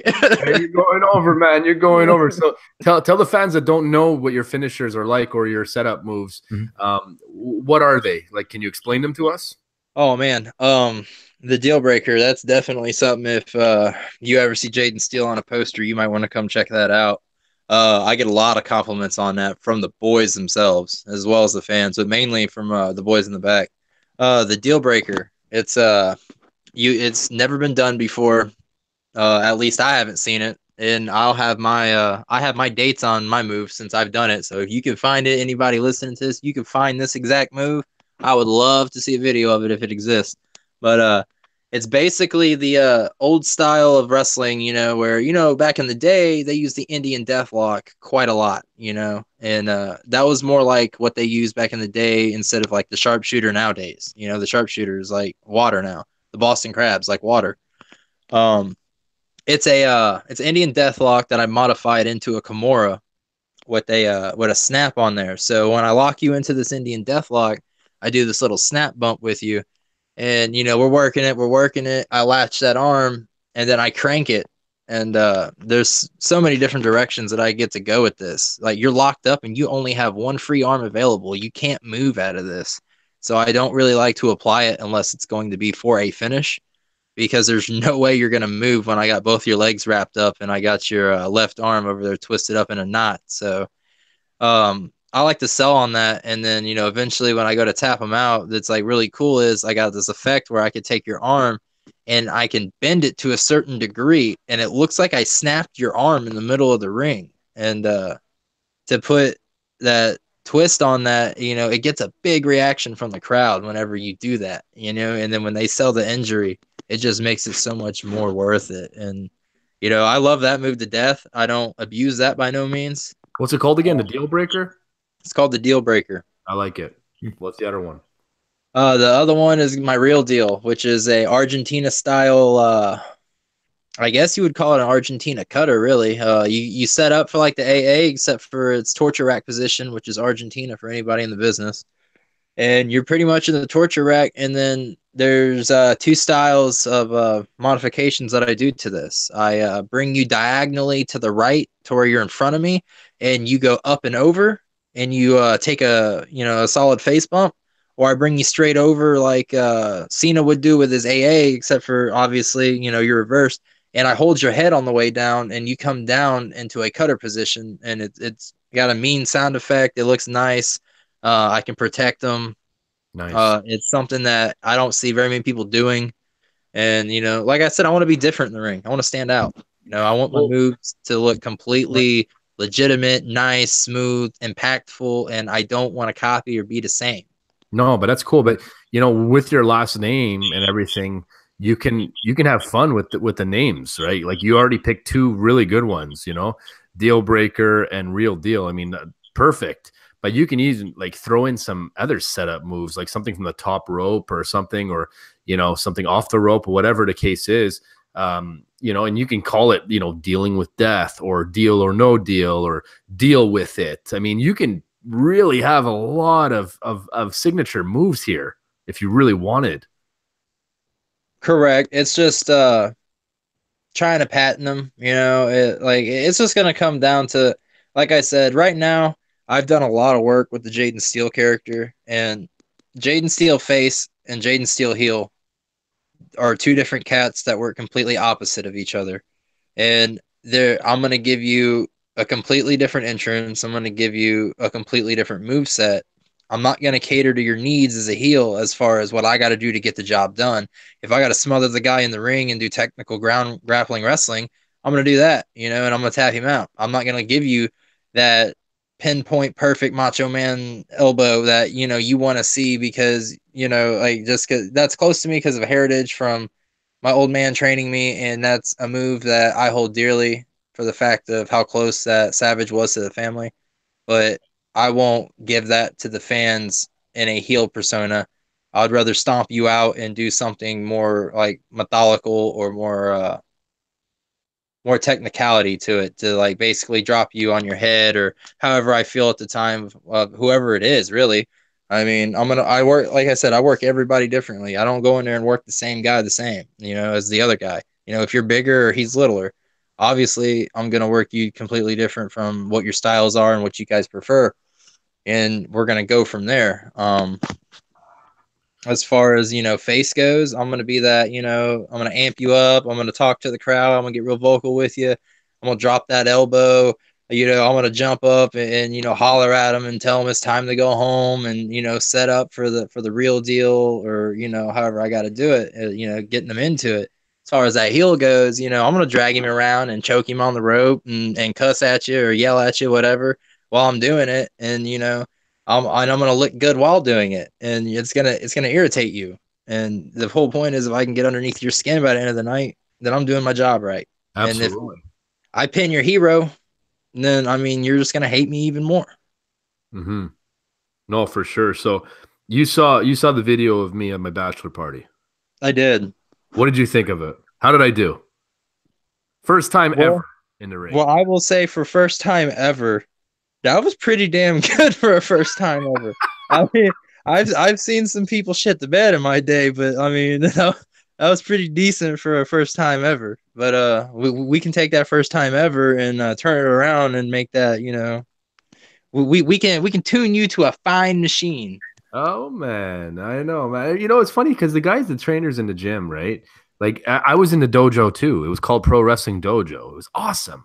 And they gave me like a crash course, like 30 to 45 minutes sort of like breakdown. And I don't know, like we did like 10, 15 moves. And man, let me tell you, for whoever's listening, that ring is fucking hard. Amen.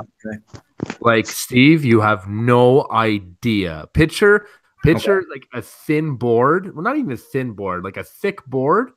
Okay. And just with springs and a mat over it. And that's what you're working with. Yeah. It is brutal. And they get you up there, and I'm sure they took it easy on me and whatever. And they teach you everything, the tucking the chin and everything, and land on your upper back and the whole deal. And it's like, oh my God, man. They're like telling you, okay, do 10 bumps in a row. Okay, and it doesn't sound like much. You're on your back. I'm sorry, you're sort of like sitting down at first, and you're just like, you just go with the movement and just sort of understand, okay, boom, all right, fall back once, fall back. And still, even when you're sitting down and you're falling back at full force and making that sound, woof, it hurts a bit. And then you're almost timid. They're like, okay, now do it from a standing position, and you're holding onto the ropes. And then you're like, oh my God, do I really want to do this? Okay, let's keep going. Training right there. What's that? That's A1 day one training right there. Yeah, holding on to the ropes and bumping. Yep. And then after that, they're like, okay, now you're gonna get off the ropes, and now you're gonna, have your arms crossed, and now you're gonna fall from a standing position, and don't land on that ass. Yes, exactly. And if you watch my video, I definitely do it a few times because your natural instinct as a human being is to try to break your fall. You don't want to get yourself. That's right. Right. And so it is hard to get out of your normal habitat, I guess. And it was awesome, man. But the guys told me, like from it's almost like they wanted me to slow down a few times because they're like, or they didn't want me to, but they were just like, they expected me to go at a slower pace. They expected me to, okay, all right, now walk over it, take 3 steps. Okay, turn top, hold on to the top rope, which is very important, Steve, something that I didn't even notice, or Jayden, it's crazy, man. Like I had no idea that you had to even have your arm on the rope. It's just a minor detail you don't think about. And when I was doing all these little things, I was just like, wow, this is a lot to remember, but at the same time, it all makes sense. And then I started to like run into the ropes and do it properly and everything. And they were just like, man, you're a natural. And they weren't going to do this. The top rope spot where I was just jumping onto the big mattress they brought out, the big mat, that wasn't supposed to happen. That wasn't part of the training. They just saw how quickly I adapted and everything. And they're like, okay, this guy, he's taking it serious. He's listening to us. He's doing everything and more. And he's really into it and stuff. So you know what? They said, do you want to jump off the top? I'm like, hell yeah.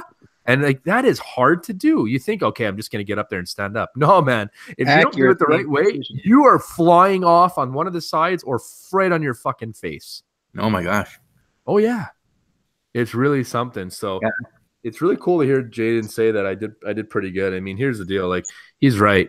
You start thinking too much and it's tough. And once we started going into the match, like I was like, okay, what? Like they told us the whole sequence. We trained the whole sequence and everything. And I'm like, okay, what do I have to do now? What do I have to do now? And the ref's kind of like whispering in, okay, go for the pin. I'm like, oh yeah, right. I gotta go for the pin now. And so, right. But man, was it a lot of fun. It was so much fucking fun. We got to get in the ring together, Jayden. You got to teach me like a whole bunch of stuff. Oh man, like anything you want to learn, man. I can teach you groundwork, technical wrestling, spot calling, whatever you want to do.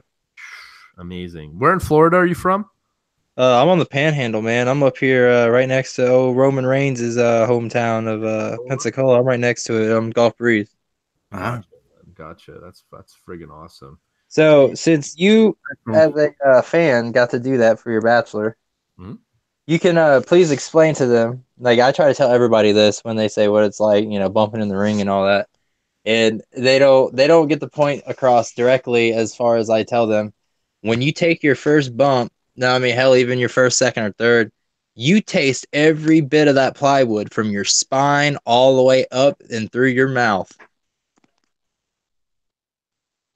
Yes, you absolutely do. Like you feel everything the next day. My back has never been more sore in my life the next day.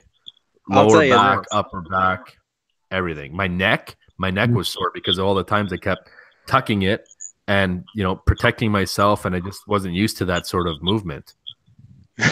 I'll tell you this: when I took my very first bump from my old man, like I thought, oh, I've seen this on wrestling all the time. I watch television, and I know what to do. Da da da da. And I walk out there, and he's like, "All right, well, you need to snap back and tuck your chin, et cetera, et cetera." He gives me the whole works on it.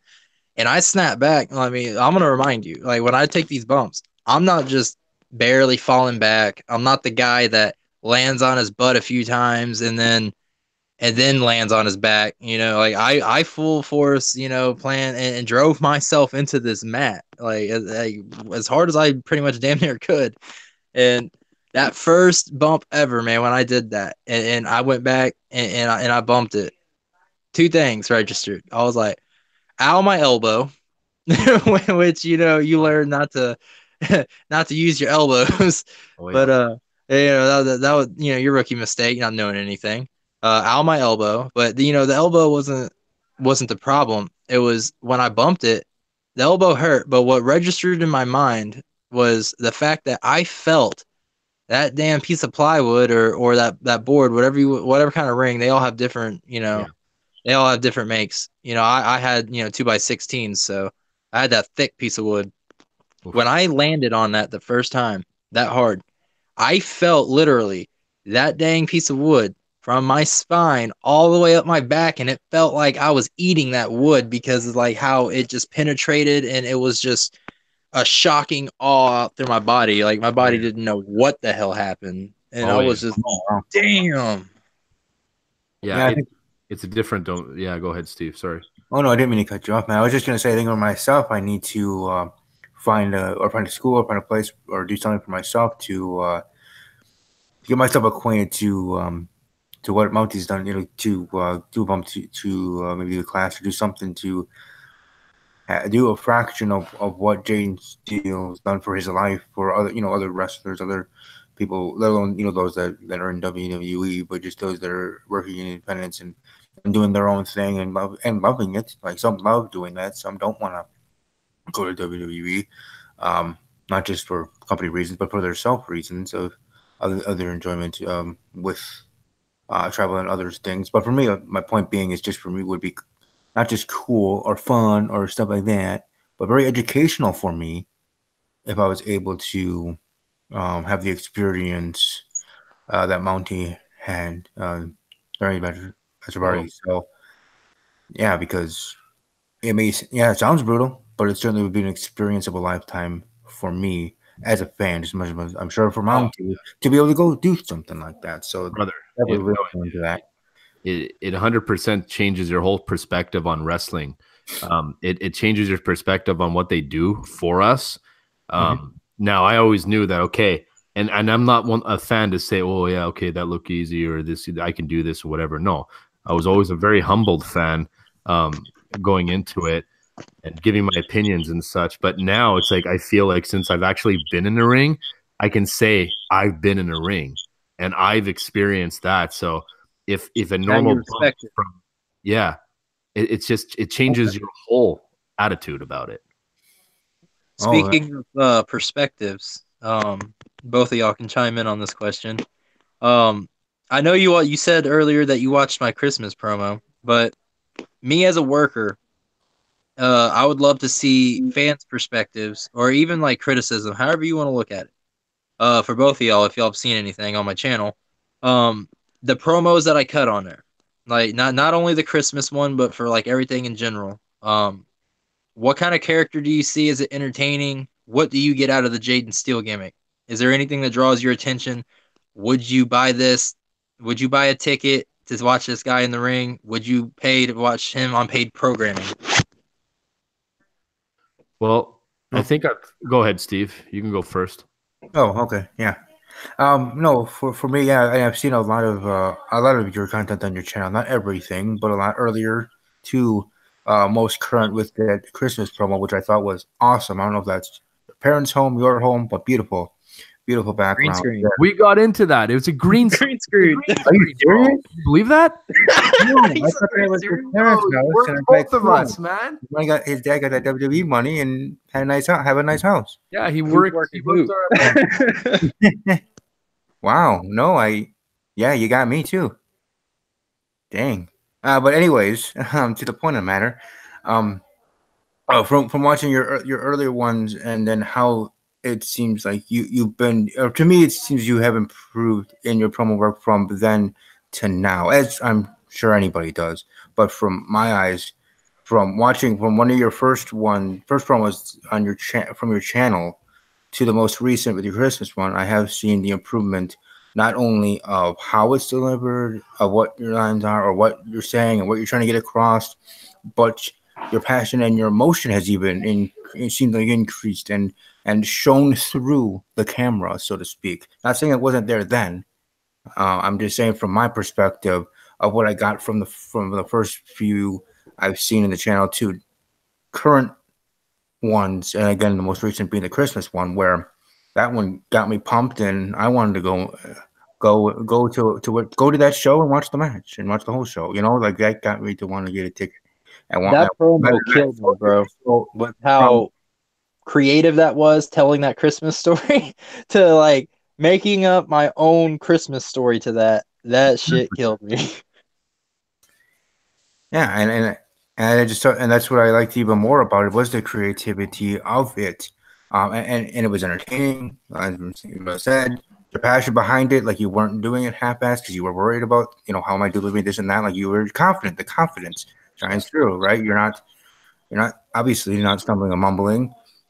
So that in itself, from that Christmas one to other ones, actually even earlier, one of your in-ring ones, most recent, as well. So both of them, compared to the ones that I've seen in the beginning, or it seems more, yeah, you had that passion, because you're starting out or whatever, part of your career was at that point, but not, at least to me individually, conveying like I believe him 100%. But now I believe anything that he says, whether he's a face or a heel, and I want to go see his match. And I believe in him because to be quite honest, especially with the Christmas one, I know we're going back to that so much, but just for me, just with how much it take to make that up to this and all that work, and how well you delivered it above what was then delivered for me got me hooked because of the effort that it took, because of my, again, limited with the background in my broadcasting and the broadcasting side of things. Hey, you probably worked his ass off to prepare for this and got it done and did it very well at a very high standard that beyond just as a character wanted me to buy a ticket, of him as himself, as the character doing the promo, got me hooked as well. No, very well said, Steve. I mean, I'd have to agree with him for sure. I mean, it's impressive that it seems like you're able to go on for like 3 or 4 or 5 minutes straight, and it doesn't seem like there's any cuts, and you're just like you're just going one after another. I don't know if you have lines in front of you or what the deal. No, that was off of the top of the dome, man. Off the cuff, huh? Even more so. Off the cuff.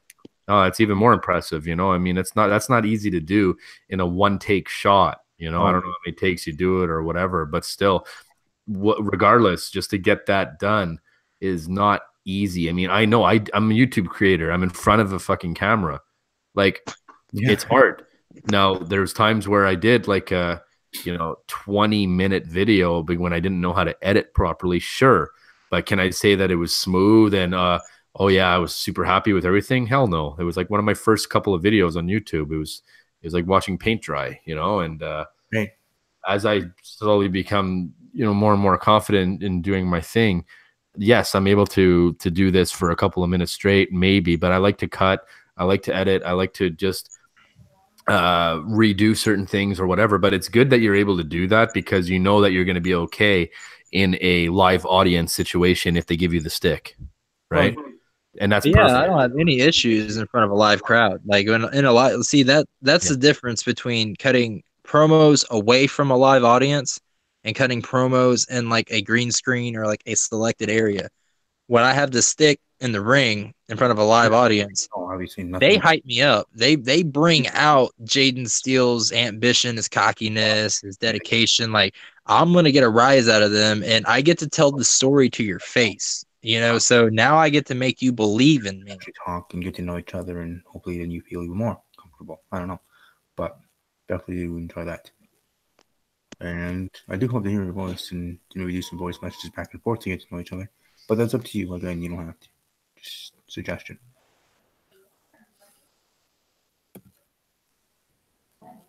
Anyhow, so basically, it's perfect that you're able to, do that kind of stuff. I mean, I've noticed a pattern, and I feel like you're just getting better and better as you go.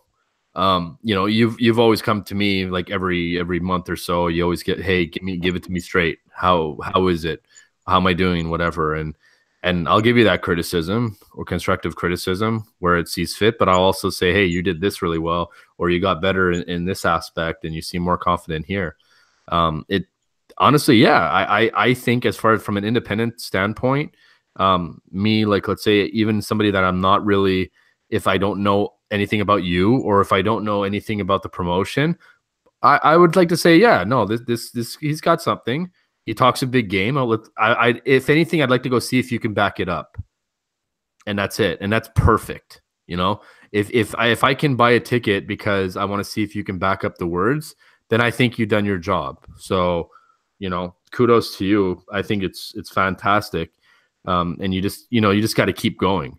I think that with your recent green screen and everything, the production's going up, I think that the slightest sort of how do I say it? The only critique I have on it is use the camera cuts, use the zoom in factors, like cut, from one side to another, whatever, like different angles, the whole deal. Having a camera set up in a fixed position for, even if it's for 3 or 4 minutes, it works sometimes. But I think, and it did work for that particular promo, but I think it can even add a lot more of a darker, sort of more realistic or a higher production value if you use the camera cuts, the zoom in factor, zoom in on your face to really see exactly what's going on. I think that would really tell a little bit of your character's story. But that's just me, I teach their own, and everybody's going to have different opinions on what they think works and what they think doesn't work. Like, I don't know if you ever seen like my promo video on Kip Clips. Like, that's the kind of stuff I'm talking about, where if you can, it's that old school like NWO shit that you can like, you know what I mean? Like that stuff was money though, man. And that's what I was kind of going for, and just different aspects. And like, you don't always necessarily have to look into the camera. You can look into the far distance, whatever. Like, you don't owe it to the camera. You don't owe it to these fans. You don't owe it to your opponent. Fuck them.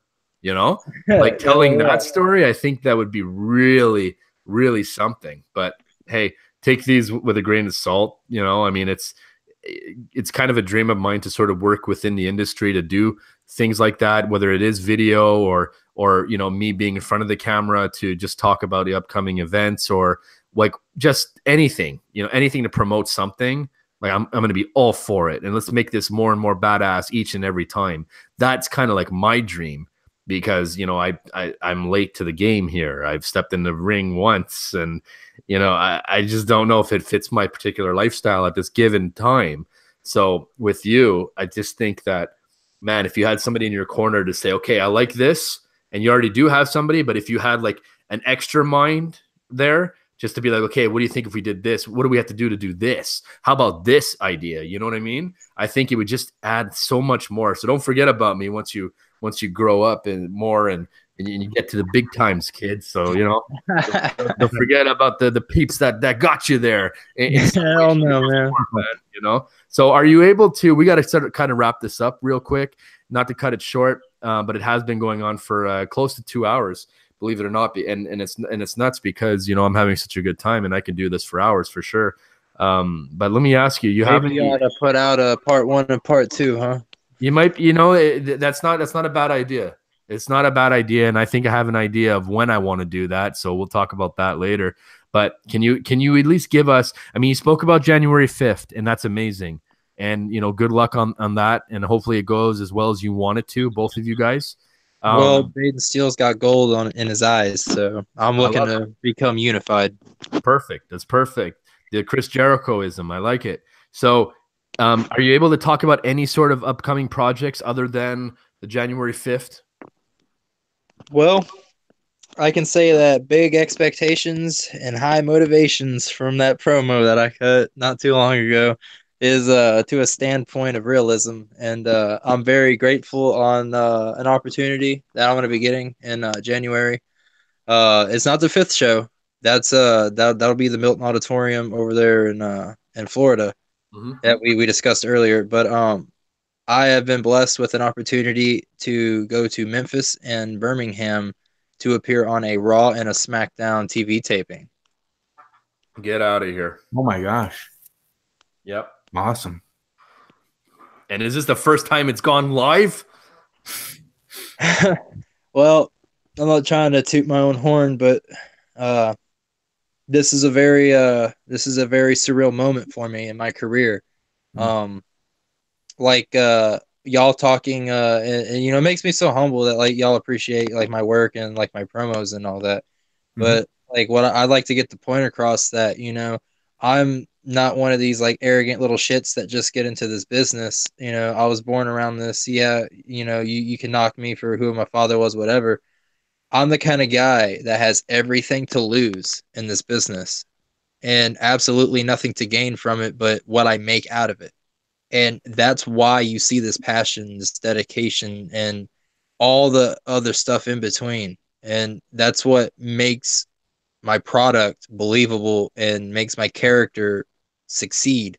And that's what I like to base myself on, you know? I don't, there's no fail for me. It's all this or nothing. I put everything on the line. And to have this moment and got that phone call to be told that I get to do a Memphis and a Birmingham event live on television, not a dark match, you know, even a dark match, I would have been grateful for. Hell, I'd take it right now if I had to, you know, but for sure. a TV taping nonetheless on the grandest stage of them all, where my old man was back in his day. And, you know, I kind of want to get pinched or wake up because it feels like a dream. Like, you know, I feel like my work is being credited and, you know, they're throwing me a bone here. Like, is this my moment? Is Jayden Steele a full-blown WWE superstar? By no means am I not.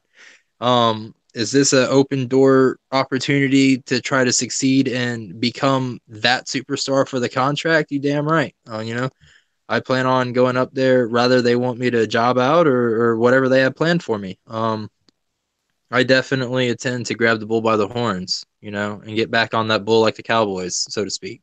Well, that's super exciting, and we're ecstatic for you, man. Especially, you know, we've been fans of yours for well. I mean, you and I have probably been speaking for well over a year and a half now. So, you know, like, man, congratulations. That's fantastic. You know, we're crazy excited for you, and we'll be cheering you on for sure. Are you able to tell us anything about like what you're going to be doing there, or is that like too KG right now? I'm gonna stick to kayfabe on that right now. I don't want to give you guys extensive plans for something that's coming up as far as that goes. I will say, tune in the network and 7 p.m. watch Jayden Steele. I can't tell you exactly what I'll be doing, but I will promise you'll see my face on there. You have a date for us? January 14th, January 15th. Okay. Perfect. Awesome. On Raw and SmackDown? Yep, that'll be 14th will be Raw, Memphis, Tennessee. Wow. Birmingham on the 15th. Amazing. That'll be Alabama. And even also just think of the time of the year of even being able to having that exposure in a sense on the road to WrestleMania and the Raw and SmackDowns, being heavily seen. I mean, right now, as us in the community, me and Mountie, or at least I have specifically been talking about for weeks how the viewership's been down and ratings and stuff like that because of this. The time of the year it seems to be for WWE. Yeah. Would you get past the first of a year, whether it's year 2019 or any year, you get over that hump, over the new year, over the holiday break and holiday time. Yeah. There is no break. But holiday time that the shows not only get better, but your reading audience is more because we're on the road to WrestleMania, on the road to Royal Rumble. My point being is that you being able to be on a Raw and SmackDown, whatever the role to be, being there in front of the live crowd, being there for the millions and millions watching at home, is exponentiated in my mind and eyes because of the time that you're getting this opportunity, being in January, being on the road to Rumble, being exactly for WWE. Yeah, it's a big moment in time here. Like this is, right before the Rumble. The Rumble is on this 27th. So, we're talking less than 2 weeks before that. This is huge. It's not quite the go home show, but it's right before that.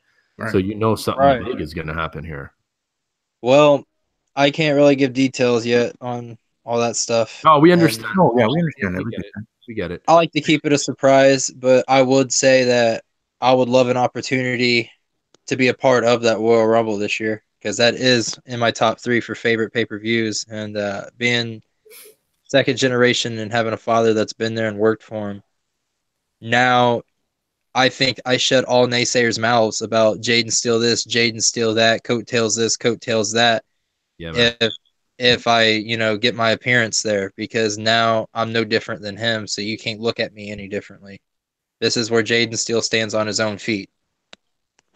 Well, we support you 100%, brother, and we also we also want to tell you, thank you for sharing that tidbit of information. Hope you don't mind. I'm probably going to be posting that one on the social media just to give people a little bit more of a, how do I say it? More of a feeling of trying to understand who you are before this great opportunity. I don't see anything wrong with that if you're okay with it. But if you'd rather, have people find out for themselves by listening to this entire podcast, I'm okay with that too, So whatever you're comfortable with and that sort of thing. But that is super exciting, and us too. We're grateful to be a part of it. Hopefully, one day we can look back and say, man, remember that podcast? Hey, we knew right before.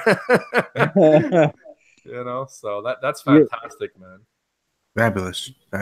Like I said, man, I'm just very grateful and very humbled to have this opportunity, and this is really a dream come true for me.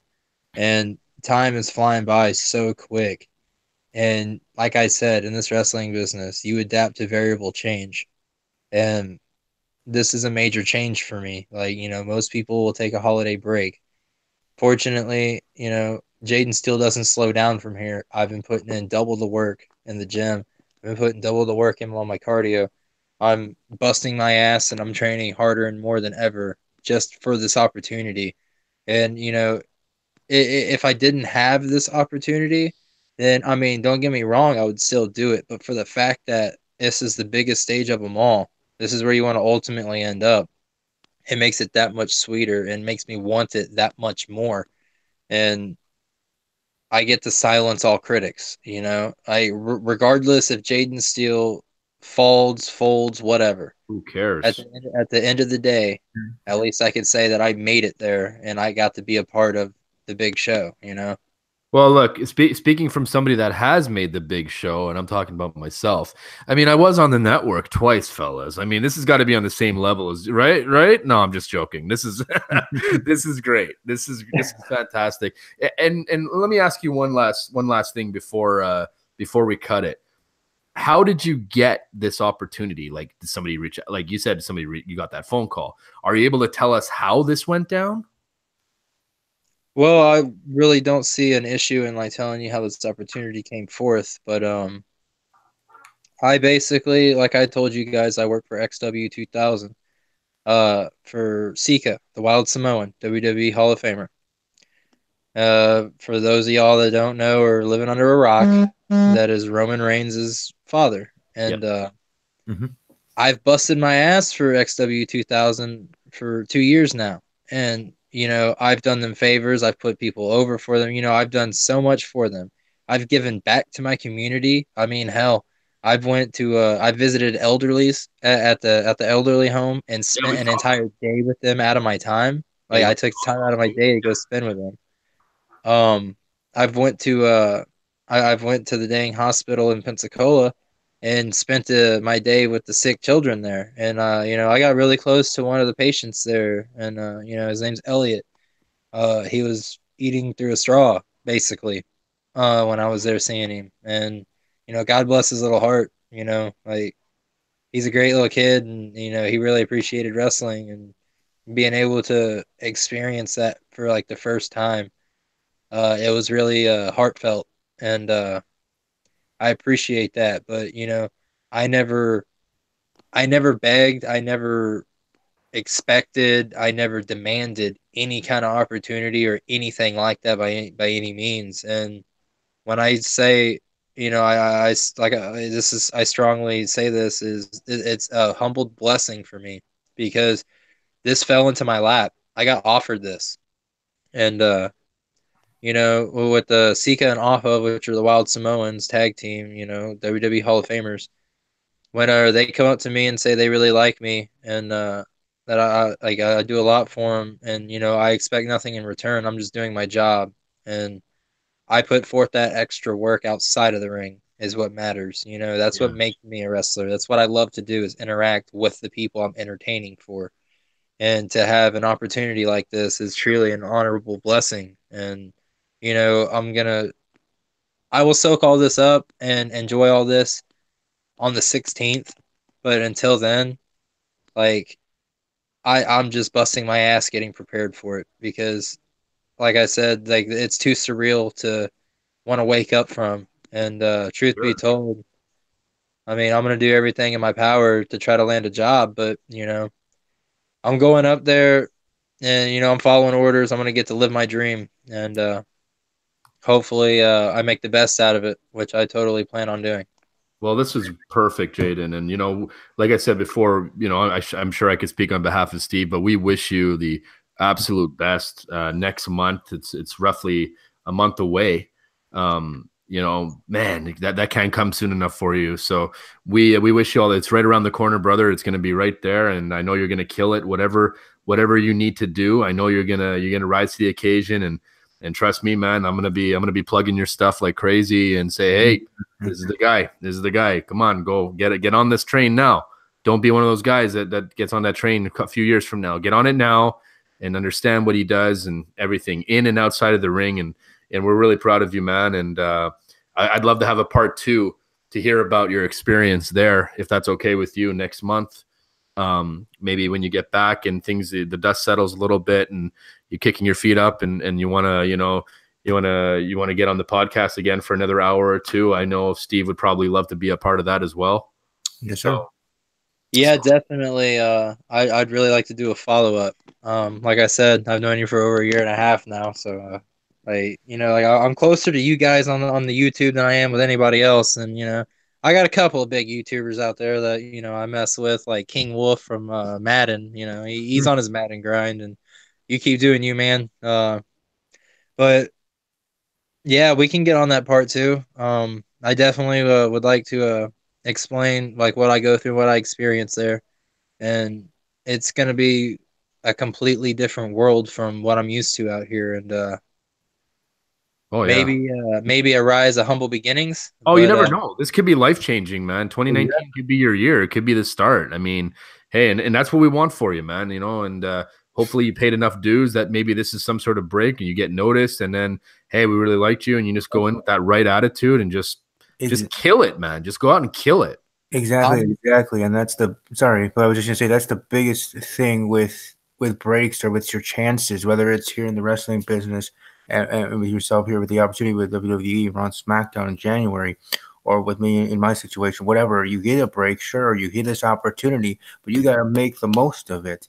And not just making the most of it being prepared, but in whatever you're doing and you do the highest standard, which I know you will. I'm not saying you're not, I'm just saying in general for a person, and you bust your ass, you do what you're told, and you go full bore, and maybe from that they see something. Again, it's also done with the eyeballs that watched you, social media blazing, talking about your segment, your moment, your time, your shine on those shows, in whatever you're doing, whatever on those shows, that time. Again, like I said, the time of the year. So, the road to Royal Rumble and close to the Go Home show. So that all encompassing together as the engine that WWE is, that you getting this moment, getting this opportunity, you take it full bore, you take the bull by the horns, and it's, almost in the mindset of, yeah, I'm grateful, I'm humble, and that's good, but it's also, okay, this is the opportunity. I'm going to do my dangest to do this full bore and to show them that they don't want me walking out of this door. They want me here in the company that they can't say no. Stuff that even Sasha Banks has said herself, or on Twitter of make it to the point where they have to notice you, sort of thing. Paraphrasing, obviously. So awesome to have the opportunity, always is, and humble for it. I'm sure you are, but when that opportunity comes a knocking, you take it and you kick down that door, literally. And you do, and you have to do, and you make you get to that point where they can't turn you down, and they ask you back and move on, because I know you've earned it. I know all the things that you've done in the past couple of years. As even I was explaining earlier in your how your promos have improved from what I've seen in the beginning of your YouTube channel to now current, and even in ring as well, that I've noticed. 100%. You have paid those dues, and now it's your time to shine, and it is your time to showcase to WWE, to the WWE universe, because you just never know. Take the bull by the horns, and I know you're going to do great. Looking forward to watching it. Yeah, man. No, we're expecting you to kill it, whatever you're gonna do, and we stand behind you, and we're gonna walk with you throughout this journey, any way that we can.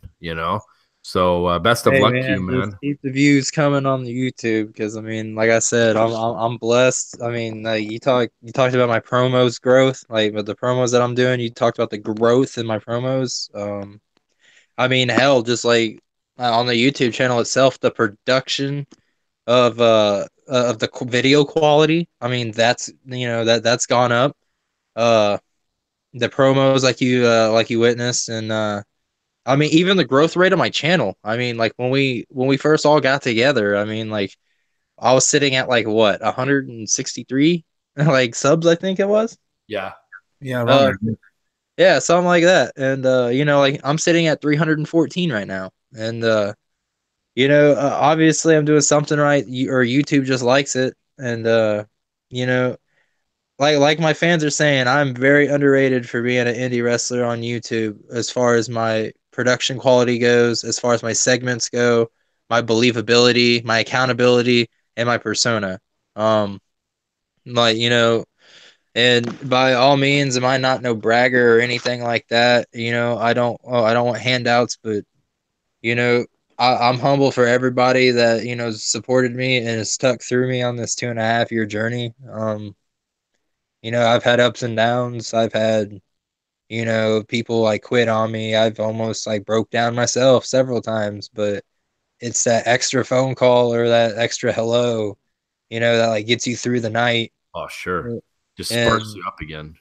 yeah, you know what I mean.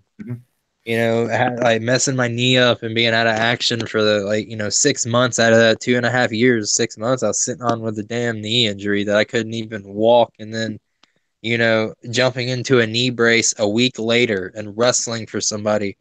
that literally didn't even pay me that night and walked out on all the boys and took their money. You know what I mean? Like I've had ups and downs, and I was completely injured. I was messed up, and I went 12 minutes in a ring with somebody, and just it's just humbled beginnings. Like 2018, I told everybody in the beginning of it on that New Year's Day, I said this is going to be the rise of the real deal. And then the end of 2018, I'm sitting XW 2000 heavyweight champion with a lifelong dream opportunity that's coming in less than a month, and it can only come so quick, man. But I'm not like, for everybody listening, I'm not the guy that's gonna rub shit in your face.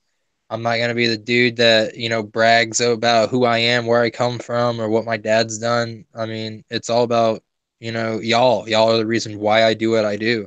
If it wasn't for fans and interactions with them and, y'all supporting me so heavily, I wouldn't be Jayden Steele. I wouldn't be able to entertain y'all. I wouldn't be able to do anything in this business. I mean, without y'all, we don't have Stone Cold Steve Austin. We don't have Hulk Hogan. We don't have Sergeant Slaughter. We don't have Rick Rude. We don't have none of them guys. Y'all make it possible. And, y'all pay our bills. And at the end of the day, I mean, it's not even about fortune or fame for me. It's about being able to get in that ring and putting a smile on that handicapped boy's face, or that little girl over there, or that guy that's struggling with, lifelong altercations of being a wrestler, but yet he gets to witness what I get to do, and I involve him into the show and interact with him.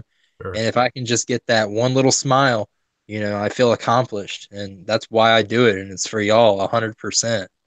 All this money and fame, man, that's just a bonus to me. I don't have to have that.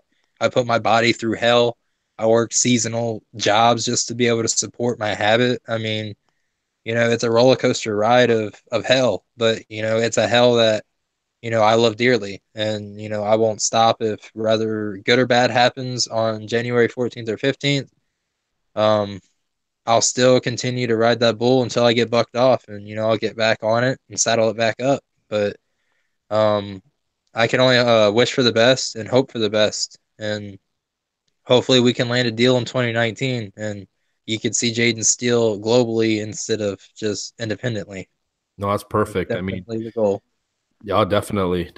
And like you've gotten a lot of advice throughout, your career and such, and you've worked with some amazing talent and, some veterans and all that kind of stuff. I can give you any advice for this whole thing, and you already have it paved to the way that you want. Like, it seems like you already have a good grasp. You're a well-spoken guy. You're definitely grateful for everything that you have and all the opportunities coming your way.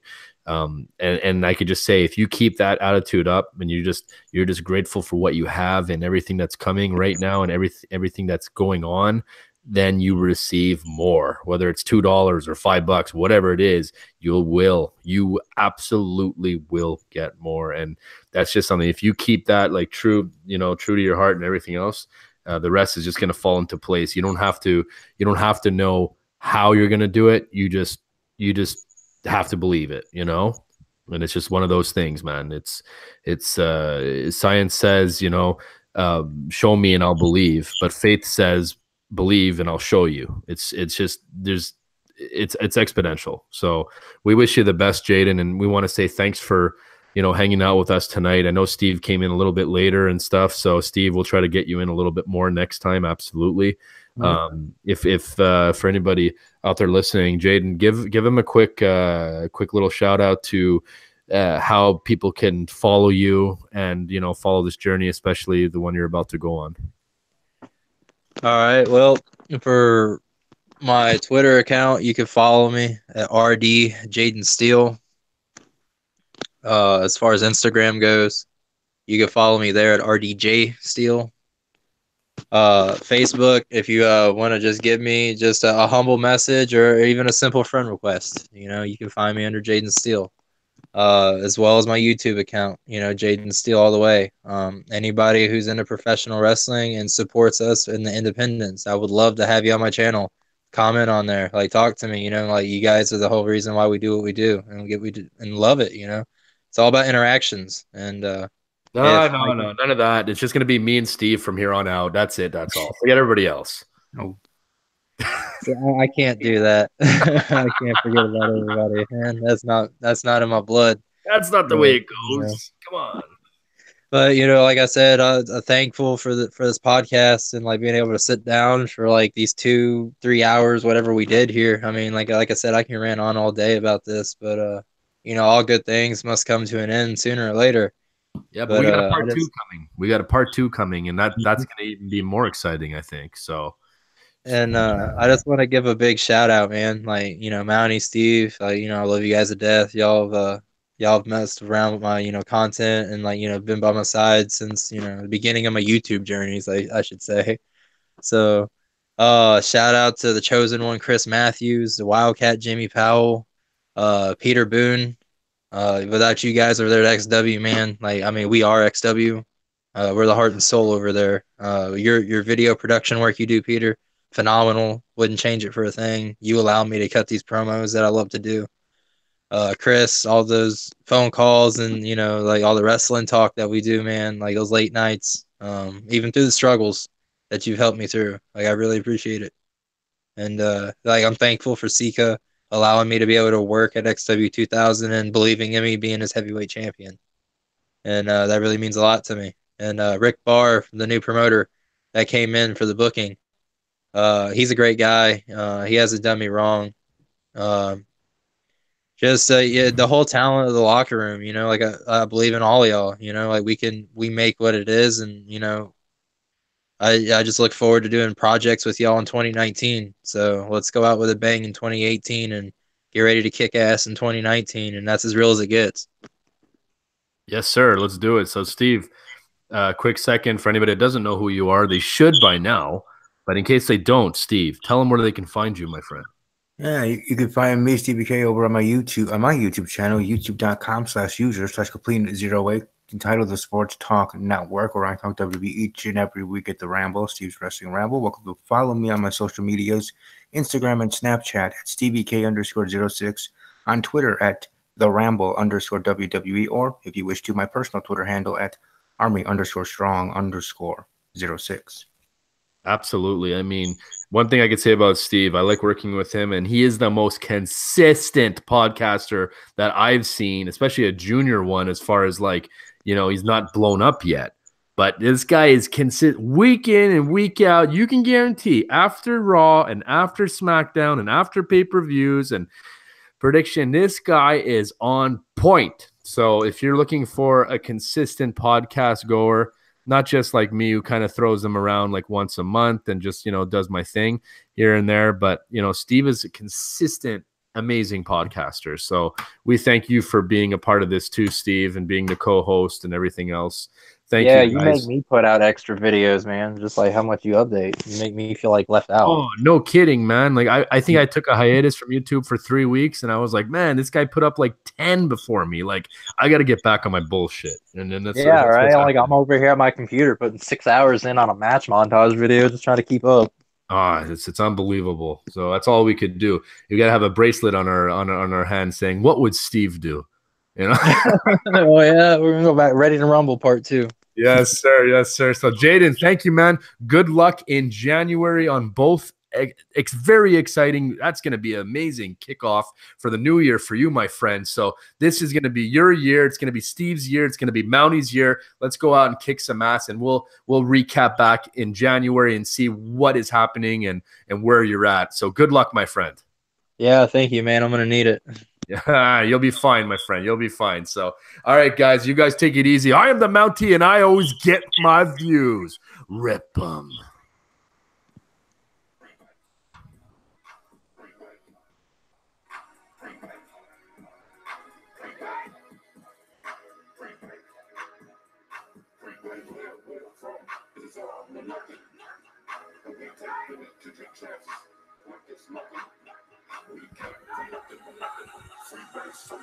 I've been getting money, my type of discussion. Y'all can do this shit for free and look at it like we gon'